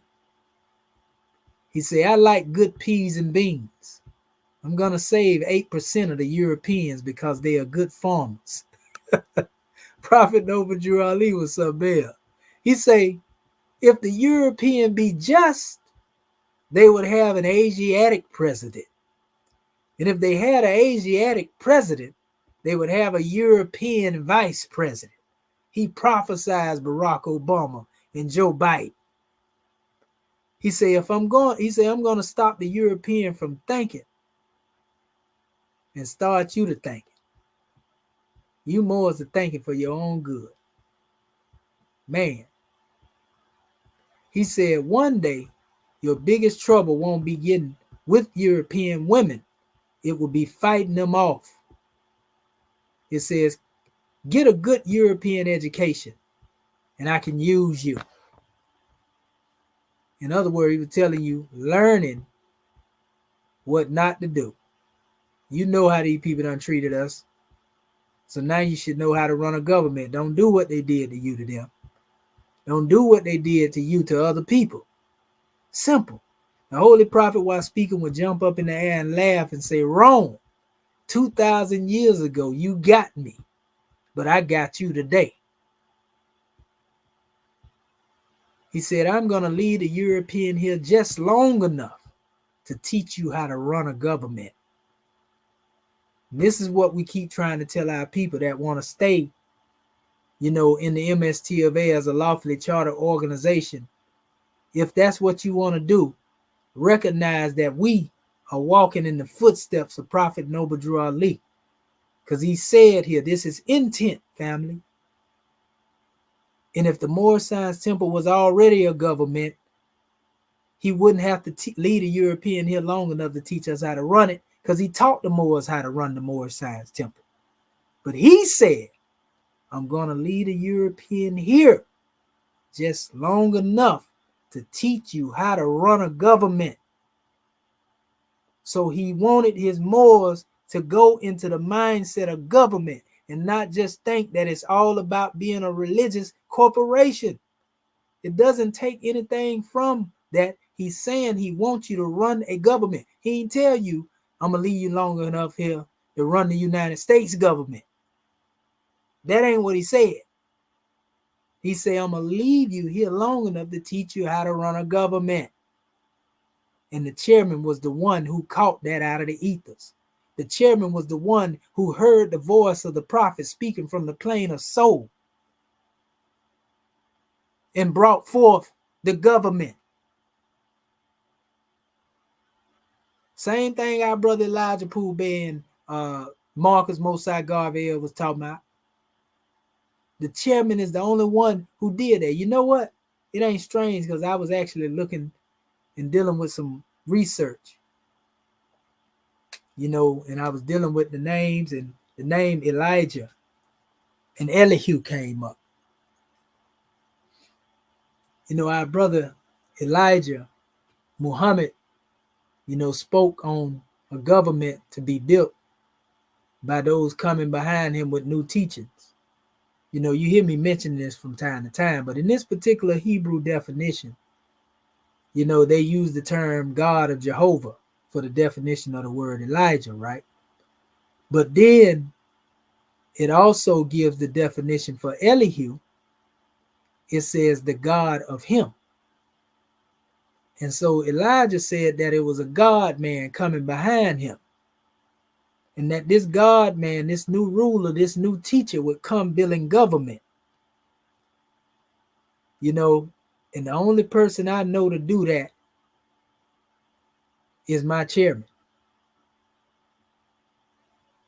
So go figure. That's the only God man in this new era and time that came forth, and everybody else is imposters. They've been sent by the enemy. Rome has sent them to convolute what it is that we doing. Prior to us, there was nobody calling themselves any type of government. They was all trying to be Moorish Science temples. So they took a playbook out of the Book of Fire Yeah, we calling y'all out like we always do. Y'all already know it ain't no secret. You know, I've been putting that scimitar on y'all for years. We know who you are. You understand? And we know who sent you. But there's a ball rolling down on Babylon. And like the prophet said, anything that get in the way get grinded to powder. You understand? And that ain't no threat, because we ain't going to do nothing to you. We just know what happened when you try to get in the way of a divine movement. Every last one of them one that done ever went in opposition to us here in this government and broke off. And we didn't wish nothing upon them. It didn't go well for them. Let's just say that right there, family. This is not nothing to play with. So keep playing. Keep on coming up here with your funny oppositions and trying to oppose and watch how it turn out. And I wish you well. But it ain't going to work good, family. I'm going to tell you personally, any ones that ever wish, any one of us in act one wrong or ill will, it don't go good for them, family. I'm telling you this. It's people that literally ain't on the manifest right now because they done tried to wrong me and I ain't do nothing to them, didn't have no hatred or nothing. You know what I mean? So I don't fight. I don't study war to be physical. I stand up in defense of myself, but I don't look to go to war with nobody or bring harm to nobody. Not even spiritual warfare. But I'm telling you that there ain't no spookism. I know I'm backed by the Most High. And I know my chairman and my grand sheik is backed by the Most High. And in them powers combined, we ain't Captain Planet, but we ain't nothing to be played with. And it's the love power that we demonstrate, family. It ain't got nothing to do with hate. It's love. The love that we have for our people, really want to give it to them. If you don't heed the warning, ain't nothing good gonna come to you when you start trying to get in opposition. With all your hatred, slander, your lewdness, and everything you plot. Trust me, it will be undone to your own ruin. And we ain't got to say a word because we don't want to see that happen to you. But all we can say is, may Allah forbid when it goes to happening to you. You see? But anyway, it goes on. He said, today the Moors have been trained and well educated into every aspect of a national, state, and municipal governments. Moors need only to be themselves in order to form a more perfect government and be recognized by the nations of the earth. He said, watch the newspaper and listen to the radio. It's supposed to be radio. It says, I'm going to make the European tell the truth. And boy, haven't they been telling the truth about the Moors and everything. They've been babbling on and babbling on. The European telling the truth. The European asked the Holy Prophet, will we be saved this time? The only way you, the European, can be saved this last time will be through the help of the Moors. It says the Europeans were not going to give up until he looked death in the face. He said, children, when you get on top, treat the European nice. He letting you know that the head is going to become the tail, and the tail is going to become the head. And this is marvelous in the sight of the Most High. That's what Yehoshua said 2,000 years ago. Same block that the builder rejected would become the chief cornerstone. So it says, children, when you get on top, treat the European nice. The European is our fellow man. It say they, the Europeans, will seek peace, but none shall be found. It's what Prophet Noble Drew Ali said. The warlike nature of Europeans seek peace through war, but peace cannot be found by those means. Our chairman go in with the commentaries on these hadith. He say, I am going to stop the Europeans from thinking. He said, if 2 or 3 of them get together on something, they will go back and tear it up. You don't see all that confusion going on up in that house. The man's insight was, man, on a whole nother level. The prophet was, he was out there, family. When it come to dealing with the details that he give and saying what he say, like I said, this ain't like some just ambiguous language being spoken. Now, this is with uncertain terms. No, this is the prophet saying in detail what's going to happen. We done seen some of this stuff come to play. He said, if you want European grand sheiks, I can give them to you. The holy prophet got tired of the Moors always running to the Europeans and accepting their verifications over his lessons of freedom and salvation. In 1929, there was a European man and his wife and daughter outside of the meeting in the second annual national convention that asked Brother Kirkman Bey, where's that little man that used to be around? This is when the prophet had prophesied. He had told them the stock market was going to crash, basically, and they got all their stocks out of there. But Brother C. Kirkman Bey let them know that he was no longer with us. The prophet had passed away, and these Europeans started crying. They were looking for the holy prophet. It says that man was able to save his money during the bank crash because he obeyed the holy prophet and he took his money out of the bank. He was European that came, but the prophet had passed for him by that time. He said, I have got the Romans in the palm of my hand. He said, one day the United States would not be able to do any business unless they do it through the Asiatic. Listen to what he's saying. Look at what's going on. He said, I'm going to make the European enforce my law. It says the duty of a prophet is to save nations from the wrath of Allah. The holy prophet brought the Moors their nationality and their divine creed so they can be law-abiding. And he is going to make the European enforce these national divine laws once we are recognized by the family of the nations. You know, he said also, holy instruction to the Moors, let all old business stay as it is, and all new business do it in your free national name. Me and my brother was talking about that the other night.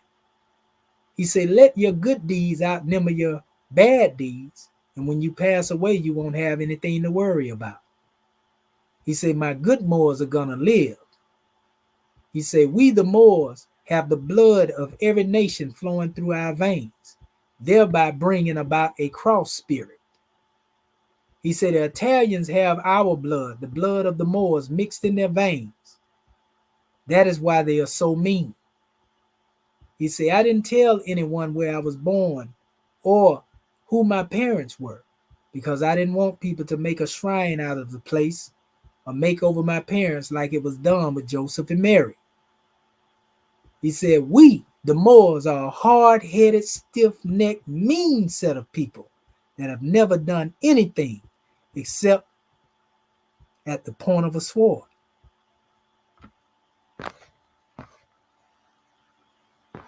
He said, you tore up everything that was brought to you, but I brought you something that you can't tear up. It'll tear you up. Ooh-wee. The Moorish Americans have tore up the one temple into hundreds of confused sects, salvation of their second and third generations in their rightful place in the affairs of men, but they could not tear up their free national name or divine national movement. He said the same truth that draw you is supposed to be draw you will drive you. Right? He said, I brought you something that you can shout about. He said, children, you are just plain rich. He said, let all old business stay as it is, and all new business, do it in your free national name. He said, it would take you 50 years to find out what I brought you. And if you are not careful, 50 years after I am gone, you would not know that I have been here. Man, come on, people. Half our people don't know who Prophet Noble Drew Ali is. Some of the Moors that claim they're Moors don't even know who he is. You see him? You don't hear this man prophesizing? You don't see his prophecies in here that's done been fulfilled and being fulfilled? It says, children, one day you gonna love me. He said the biggest fool is the educated fool. Boy, can't we bear witness to that? How many people eloquent in their own ignorance y'all done bore witness to? He said property can only be trained and never educated. The slave mentality, our chairman giving the commentary, misnomer as Negroes, black, and colored people, is that of an educated fool. Moors should learn Spanish as a second language. He said, don't even carry a pocket knife. During the prophet time, Moors still under mental slavery were arming themselves with small hand-carried weapons, but no free national principles. He said, if it were not for that little red piece of red flannel, we would not get into so much trouble. A Moor's tongue is what gets him in so much trouble. He talks more than he thinks. He said, the only thing that hurts a duck is his bill, talking too much. He said, a good Moorish leader must study his holy Quran and divine constitution and bylaws. These holy and divine laws are for the guidance and protection of a pure nation of people. A good Moorish leader realizes finite mind cannot comprehend those things infinite, so they must study in order to lead aright. The holy prophet pointed his finger and said, my sheep know the sound of my voice. A stranger would not follow. He said, I've come just before the fire. When the fire comes, I will be your water. And if you do not get behind me, you will not make it through. He said, I'm going to let the fire touch some of you old Moors' shirt tails. He said, I'm going to let the fire scorch some of my good Moors. He said, one day you're going to look for the good Moors and you won't be able to find them. And then he said, stay out of the alley with your turbans and fezzes on. During those days, many Moors would put on their headdress and freedom and turbans and fezzes on their heads, but had Negro thought patterns in their heads. And they were frequent bars, dives, and alleyways as though they had brim hats and caps on their heads. He said, carry your fez to the temple. To keep the public from knowing of their doings unbecoming of a free person, a holy prophet called this executive order. It is to stand until the Moors know how to act like redeemed people. And the last one here, I will go over, he says, the only thing that would surprise me is if a Moor would do right. So, these are some of the prophecies in the hadiths and the oral statements of Prophet Noble Drew Ali. It's more than that, but we'll save it for the next measure. So that's right. Our brother creator of the boundless universe say commission, heaven, he say the meek shall inherit the earth, right? It also said that the wicked shall be removed too. They don't catch that part right there. So I just want to give honors to y'all family. I went a little longer again than I expected. But y'all know I get in there, I go to spazzing out, with this truth. Because we got to make it plain so that y'all know what the man taught as opposed, they know what he taught as opposed to what people say he taught, family. Yeah, so we just want to make sure that our family can digest what it is that we got, but we'll start again. We're going to bring some more. This is Prophet Noble Drew Ali teaching, family. All we doing is we coming behind it and trying to build upon the foundation he already laid. You know what I mean? We uplifting this man. This man, his name is basically, this is how we know we live forever, family. When it comes to certain measures, that's the way the great God Allah oblige you. Because a lot of people 50 years from now won't be known. People won't even know they've been here. But Prophet Noble Drew Ali has been gone over 120-something years. And his name is being spoken every day. That's a granting that only the ancestors get it, that they can give. And some amongst our other people, Martin Luther King, Malcolm, our brother Khalid, a lot of them, they have been granted that by the ancestors, and may we be granted the same. But we don't want to be them ones that the young and not yet born that's coming behind us, because passing form is inevitable. We ain't going to be here forever. But we want to be them ones that got it right. We want to be the one that makes sure that the young that's coming behind us don't have to suffer like we have suffered. And that's why when we do the work, we are not doing the work for our selfish self and what we can get out of it. And once we begin to think like this, and we think for the young and not yet born, take yourself out the equation. Stop worrying about you and put a foundation out there for them babies, the young and not yet born.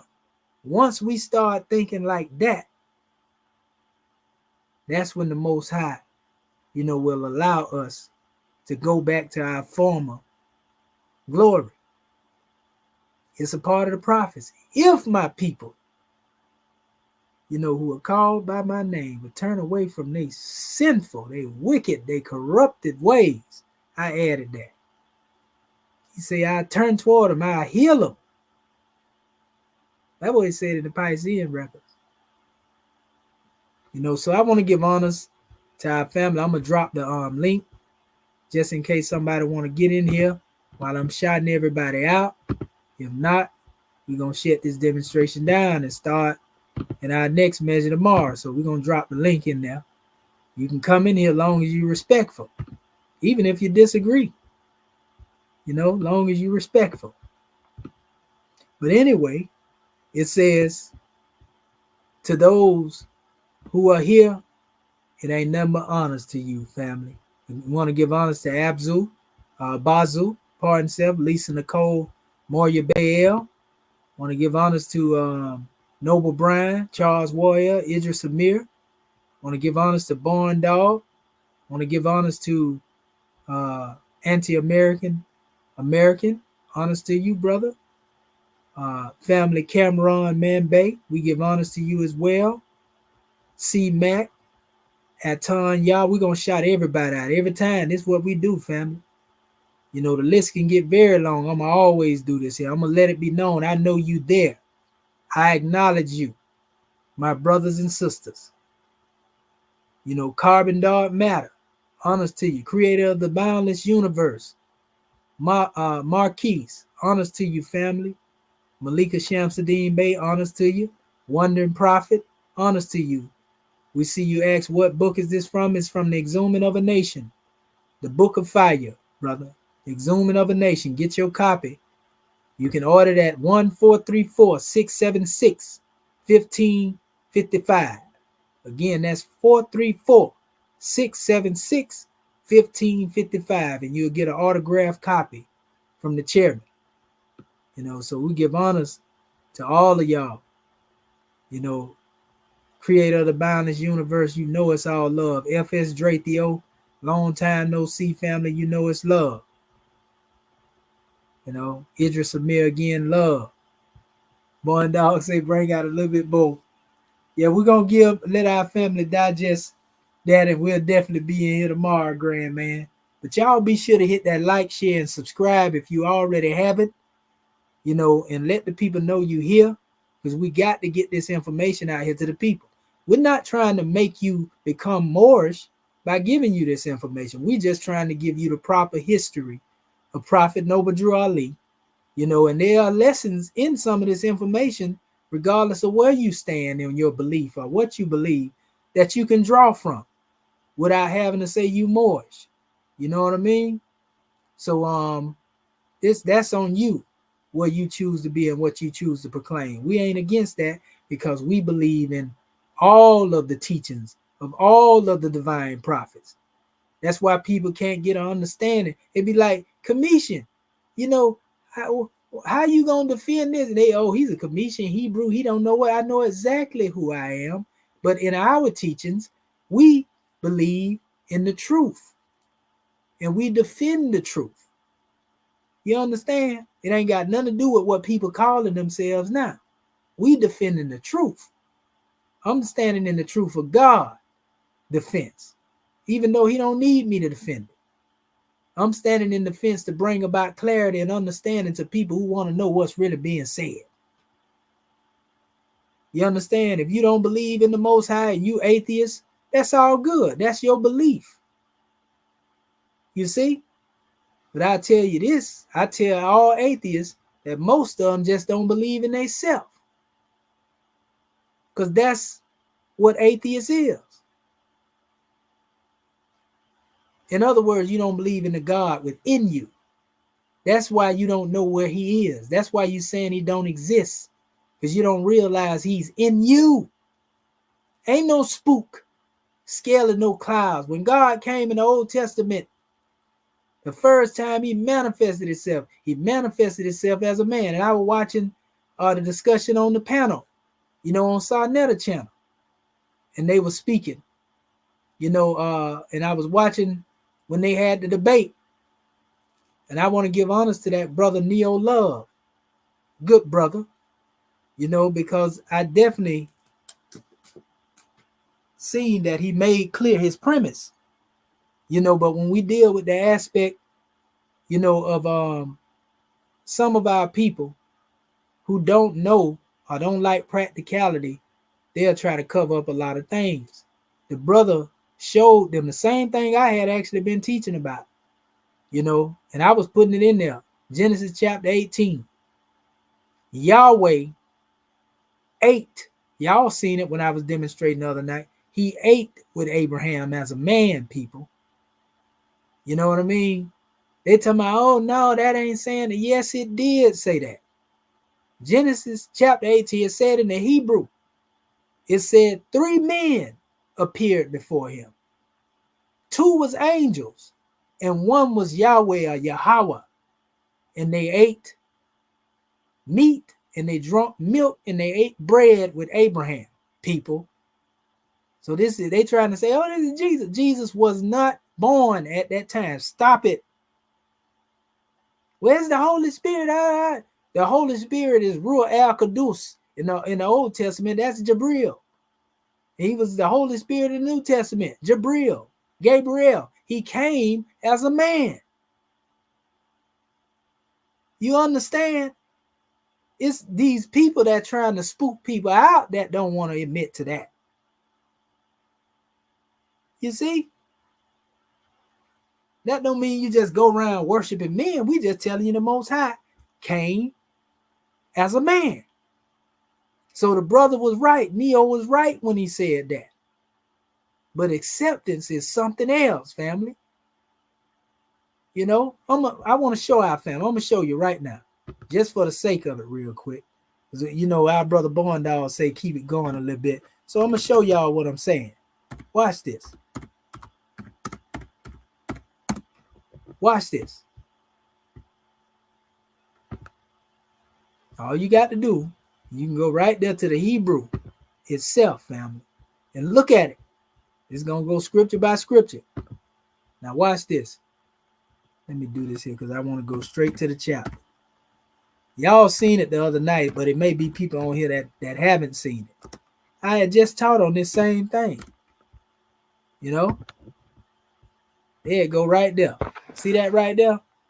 First thing said right here, right? It says, Wayera, which is and appeared, right? And this is talking about appeared to Abraham now. Elah, to him, appeared to him. Yahweh, not no Adonai. It didn't say that. She was up there talking about Adonai. No, it say Yahweh, like the brother was telling you. And this is what I was trying to get on there, but I had came too late, so I couldn't give it to him. But it's Yahweh right here. Let me blow this up right here, just in case somebody think I'm making. You see that? Commission didn't put this in the book. And appeared to him Yahweh. Well, how did he appear? He appeared to Abraham. Watch this. By the oaks of Mamre, as he was sitting in the door of his tent to his tent, Abraham, in the heat of the day. It's Abraham now. Watch this. Yahweh appeared to him. Look at what it says. So he, hold up. Let me share the screen right here. It didn't share the first time. I'm glad I looked over here because before I got all the way into this. Here it is now. Y'all can see it now, family. Pardon the body. Okay. So I'm going to go back just to show y'all that one portion that I was reading. So we ain't got to argue about if the Most High ever showed himself or came as a man. This is the first time he ever manifested himself. He did it a couple of more areas too. But this is the main one in the book of Genesis. Plain and clear. See? Wayera. And appeared to him. Elah. Yahweh. See right there? And it says, by the oaks of Mamre, as he was sitting in the door to his tent in the heat of the day. And it's talking about Abraham. So again, let's go to the next verse. It says, so he lifted his eyes and looked, and behold, 3 men. See the word they use here? It says, Selosa. 3 men. You see the word being used here? Anashim. So that fake Holy Spirit that they also had up there on the screen talking about he the Holy Spirit. That's why I really tried to get on there.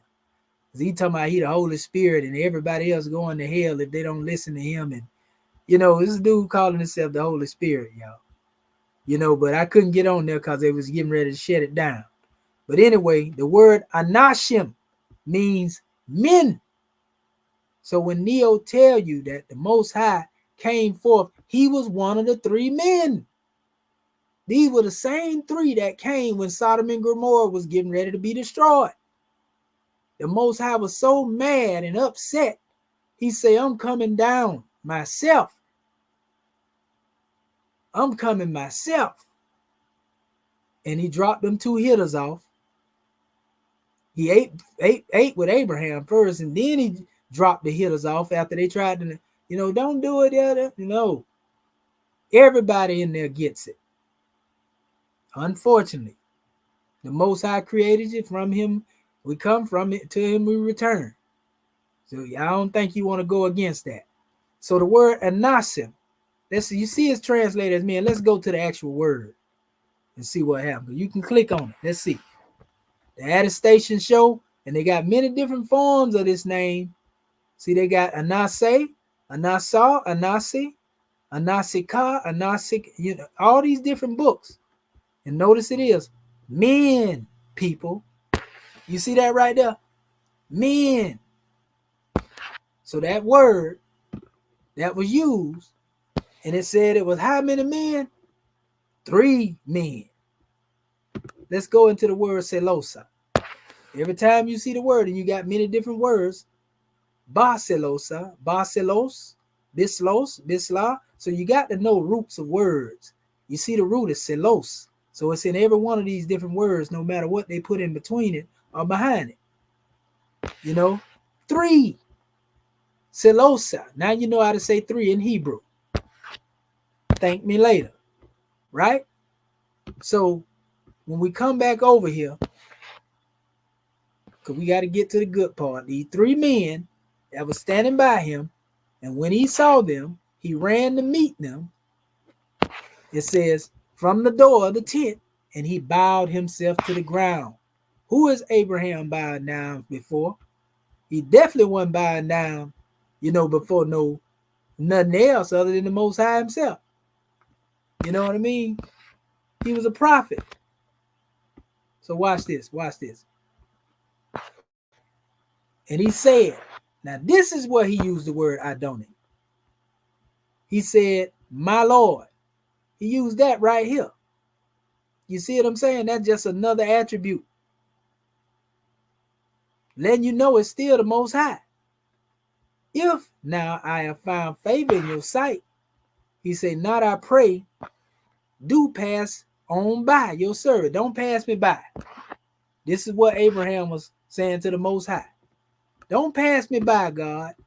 You know, if it will please you, with all due respect, it says, let be brought, please, a little water, and wash your feet, and rest yourselves under the tree. You understand? So I don't know what y'all thinking, but that brother Neo was right. And I had already taught on this like days prior to, like literally the night before, in the Morris Perspectives. Who feet do you think Abraham washing, man? Just told you he seen 3 men. Now you can deal with that cognitive distance all you want to, you know, when it comes to dealing with the truth, but the general opinion of men and women would never alter the nature of the truth. The book say 3 men came. We know 2 of them was angels. 1 of them was Yahweh. A man. Ain't got nothing to do with Jesus. Stop it. Right? So, when we go on over here, he say, and I will bring a morsel of bread that you may refresh your hearts, and afterward you may pass by, inasmuch upon thus you have come to your servant. And they said, yes, you may do as you have said. So he got the permission, you know, to prepare a meal for. So hurried Abraham into the tent to Sarah and said, quickly make ready 3 seahs of meal, 3 plates, fine, kneaded, and make bread. That fake Holy Spirit that was up there, sitting up there with them glasses on, you know, said that the brother was in error because this was Jesus.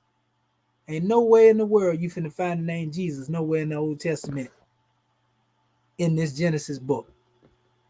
And to the herd he ran, and Abraham took a son of a calf, and tender and good, and gave it to the young man, and hastened to prepare. So God finna eat some meat with Abraham. He in a physical body, not only finna eat, but he ate.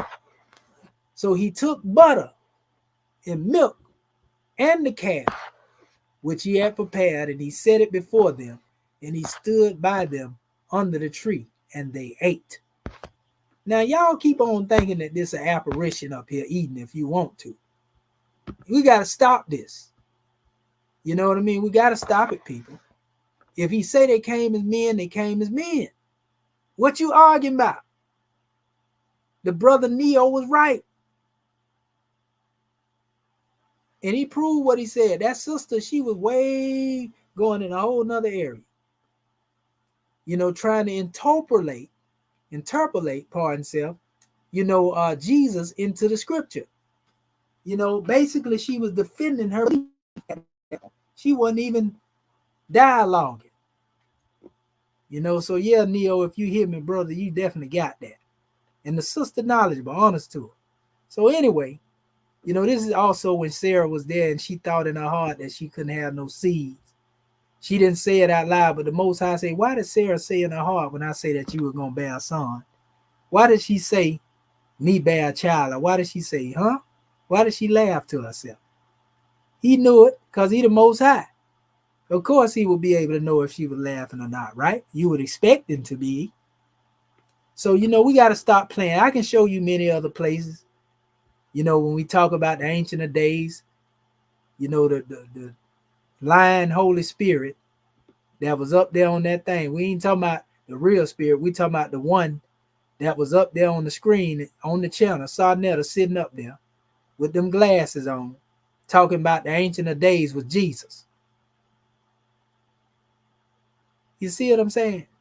This is some foolishness here. So anyway, you know, that's my measure, family. You know, and let me see. Did anybody click on that link? Nah, nobody didn't click on the link. So, you know, it's all good and well, family. You know, it's been a great deal. You know, and I just want to give honors to my family. You know, we're going to speak the truth. That's what we know. We don't care who we offend because y'all don't care about offending us. You understand? We don't mean no harm to you. But we the same way you come brazen with that nonsense, disrespecting Prophet Noble Drew Ali, and ain't got no respect for us, it's that same type of smoke that we bring. You understand? That's what it is. And we bringing the truth. Okay, there go our brother. We're gonna give him a few minutes before we check out. Go ahead, brother. Islam, brother, how you doing? Hey, all is well, good brother. How about Oh, yourself? I'm doing excellent, brother. I got my book of fire. I'm good. Yeah, ain't it something else? Yeah, man. It's a. If I could describe it in one word, it is the method for the Moorish American. That's right. It definitely the school of thought of the Moorish Muslim. It should be at least, right? Yeah, I've never heard it broke down like that, man. Well, also, good brother, that the Europeans, when they write about the Moors, that's the book that they quote. Yeah, Yeah, all of them that's writing about the Moors, they quote the chairman. He just ain't getting his just due, brother. They've been selling his book without his permission on Amazon for the longest, and he ain't getting credit for it. But Allah's leading on and victory is sure. They putting it up there for $1,000 and $300 and $400. You seen it? yeah, yeah. Ridiculous. Terrible, terrible. You know what I mean? And it ain't nothing but some of the Moors that done left, and You that they see me done went out? and got the book. And go ahead, good brother. No, I turned on my cam. Yes, sir. Yeah, hold it up. Yeah. That's right. Show them how thick that thing is, brother. Hey, flash some of them pages out of one time. Just flash some of the stuff in there and show them the back of the book too, so that they can see. Well, this is the back right here. Yes, sir. And then, I feel like I got to brag and show Yeah. off his signature. Oh yeah. There it go, right there. Swift Angel #1, autograph copy. That's right. You know, Man, it don't get no greater, bro. You gonna love it. In that book there, you can't read in a day. It's a No, study. It's a study guide. yeah, yeah. I've reread the praises and honors in the introduction about 3-4 times, and that's as far as I've gotten. Just dealing with the praises and honors, huh, man? Yeah, because And you, that's how I read and study a book. I'll read a little bit of it at a time, and then I'll keep reading that section over and over again because it's always something there that you haven't got and that you've that's right. overlooked. That's just how the human mind is. That's right. So I've been just rereading that first section and just to get and I'm gonna do it with the whole book because, like you said, this is not a just you just sit down and read it. That nah, Yes, sir. That's why you we ain't gonna. call it a hammer of repetition. The pounding. That's why we say we use that hammer of repetition to pound in the truth and make it a part of every other part. Yeah, brother, it's fire. That book right there. Yeah, this is amazing, man. Yes, Just sir. for everybody to be able to see it. Yes, sir. Let me try to see if I can blow your screen up and minimize mine. Hold up. I think I can. Yep. Matter of Yeah, I fact, I'm can gonna get a turn solo. my camera There around you go. quick. I just put you up there. Okay.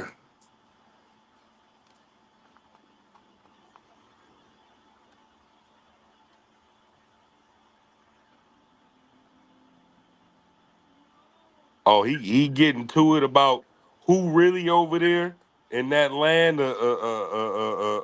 Philistine. He get all into that. That's right.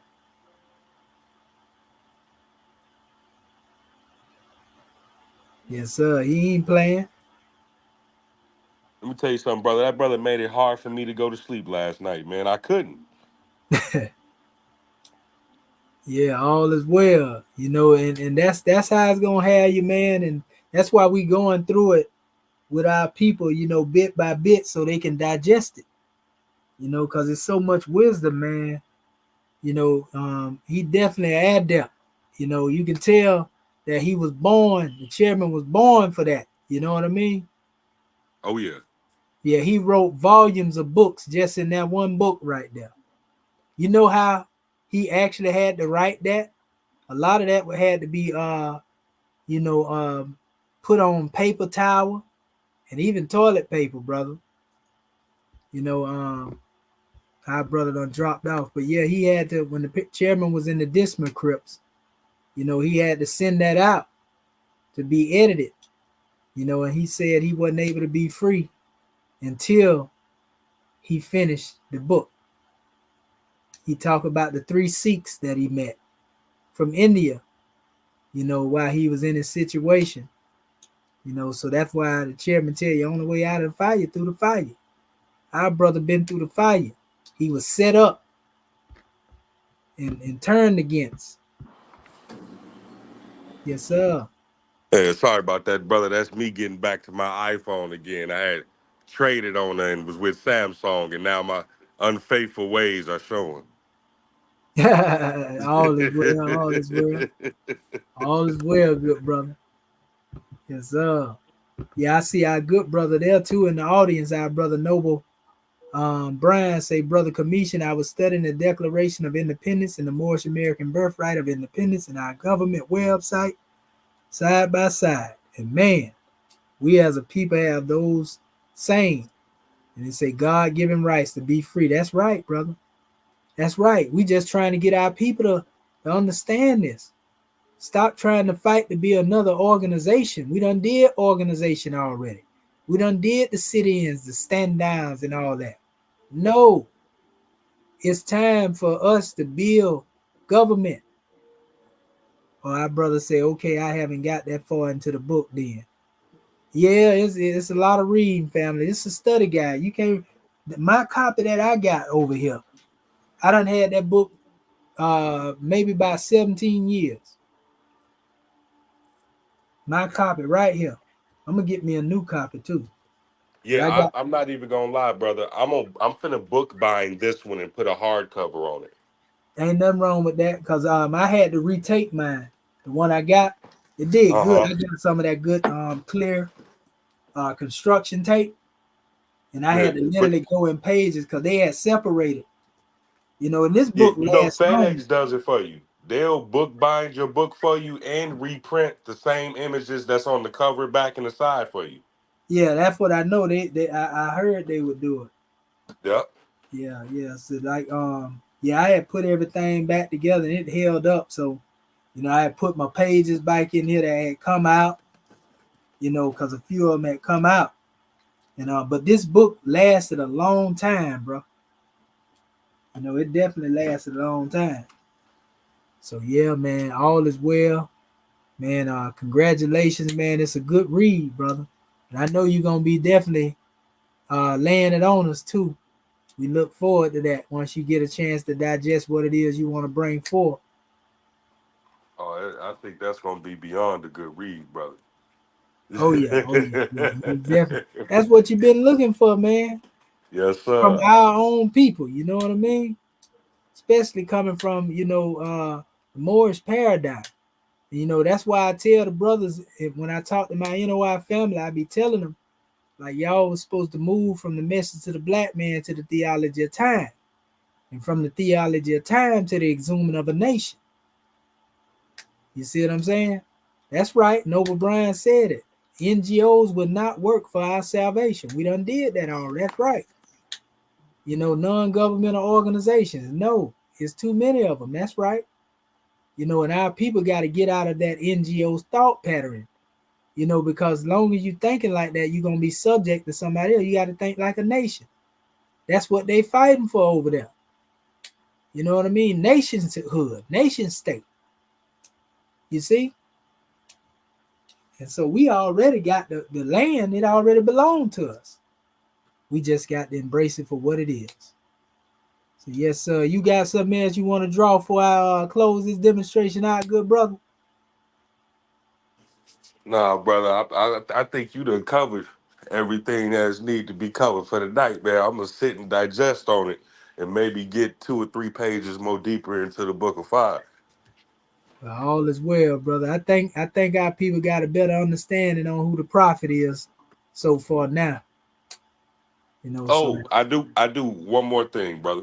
yes, sir. The way you broke down that measure of profit and the way in Morris science, the way it is meant, it kills anything them foreigners got to say. Yeah. That's what we talking about. We ain't thinking about them when we said that, right?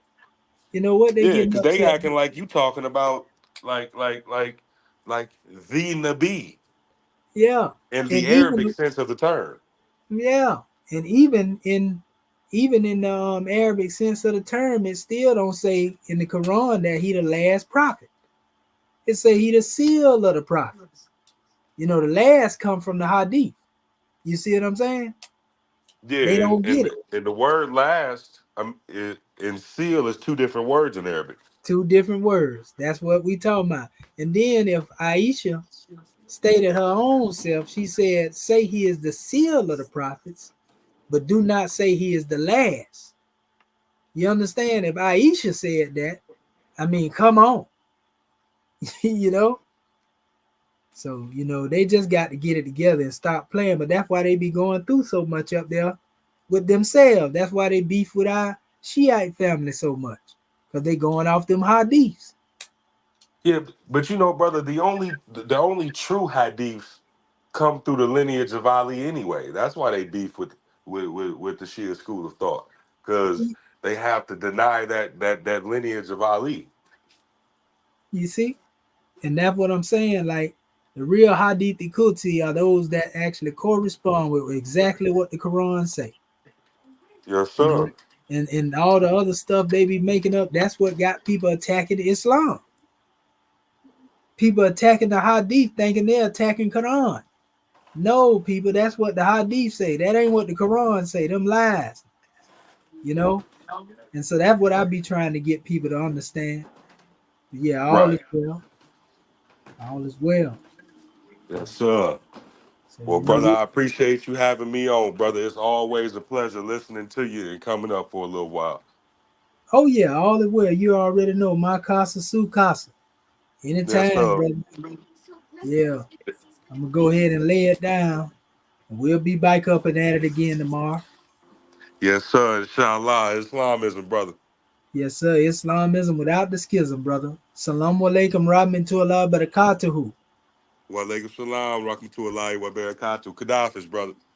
Yes, sir. Shukran. All right, family. Want to give honors to all of y'all again for showing up. I'm telling you, we going to keep bringing this fire when it comes to this information. Like I say, it's going to all be informative for our family to be able to get something up out of it. It's going to make you grow. And you go back to it, you can always go back to the playback, family. We giving you quality information. This knowledge is being hidden by the algorithm right now, family. Y'all want to look at it. If you see people up there talking about a bunch of nonsense, but right now, you know what I mean? We got to break through the shadow ban. You see what I'm saying? Because they banning this and we ain't saying nothing radical. You see? But this letting you know they don't want this information to be brought out. So we going to make them bring it to the manifest. And that's going to come from y'all liking and subscribing and sharing.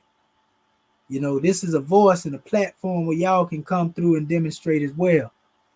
You ain't gonna never see us on here going crazy. Even if it's a disagreement, ain't gonna be no radical foolishness going on here. Ain't gonna be no ad hominem either. So that being said, family, y'all already know what it is.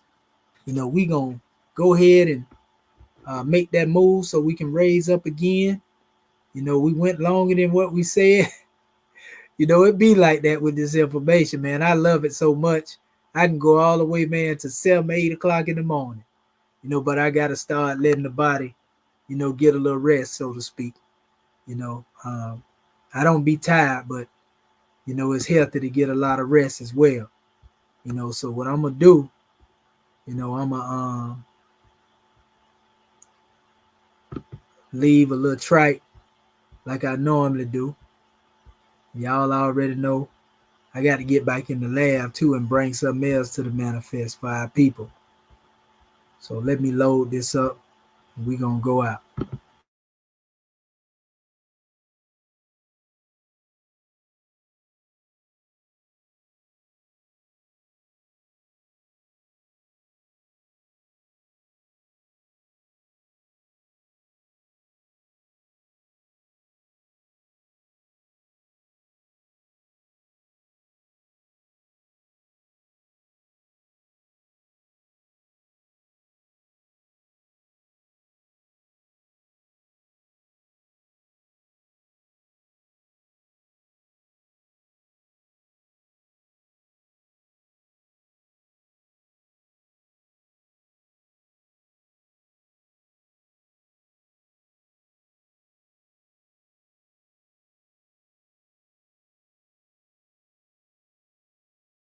All right, family.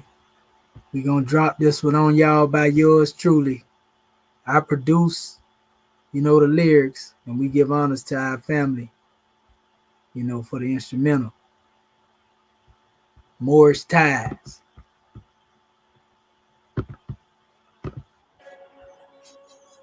When you separate in the world, remember the relation that binds and keeps love and unity. And prefer not a stranger before thy own blood. Incredible. Moorish Cosa Nostra, industrious acts. I cracked the code of Da Vinci, these are actual facts. Angels and demons, Illuminati and Judas goats. Elite minds of our own who turn cutthroat. Esplanade betrayal, 30 pieces of silver. Merovingian bloodlines and Boulay House niggas. Who would have figured we'd be sleeping with the enemy? Let us rise and give honors to Nova Drew Ali. We used to say, for I am you, and you are me. Now the reaper's your brother's keeper, he's the devil's seed. Cloud chasing in the seed, he abandoned the creed. Desire was his vice, but envy his disease. A fistful of dollars led him to his demise. Front page, it was tragic, a bloody homicide. What profits man if he gains the world but loses his soul? Feel the wrath of Allah, he was struck sevenfold. Moorish ties, we span time 700 years. Principalities, world powers, diamond chandeliers, sheiks and emirs, black turbans and scimitars. Allah's will, we prevail as one under God.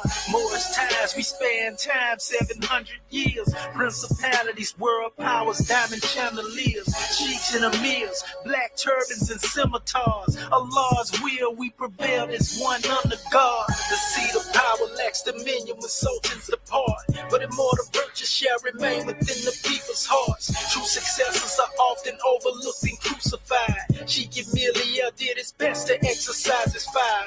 Opposition from all sides forced him underground. Exiled from his post, but loyal to his crown. He stood his ground, but no one man can defeat the mob. He transitioned in silent historic landmarks. We came as we are, and we are as we came. We came, saw, and we conquered. MAG shall remain. These are divine instructions. Let us unite the nations. Heavenly mandates, self-determination, treaties, consortiums, covenants, holy and divine. Social duties and obligations, proclamation signed. Theocratic, supreme laws, organic design. Creative fate, deliver justice in due time. You raise up cowards, you raise up imbeciles, you raise up good for nothings. If you tell us what other nations have done, what other races have done, then you had better die. Can we do it? We can do it. Because any leadership that teaches you to depend upon another race is a leadership that will enslave you. Let me say that again. Any leadership that teaches you to depend upon another race is a leadership that will enslave you. They gave leadership to our foreparents, and that leadership made them slaves. But we decided to find a leadership of our own to make ourselves free men. Babylon did it. Assyria did it. France under Napoleon did it. Britain under William Pitt, Earl of Chatham did it. America under George Washington did it. Africa with 400 million black people can do it. If you cannot do it, if you're not prepared to do it, then you had better die.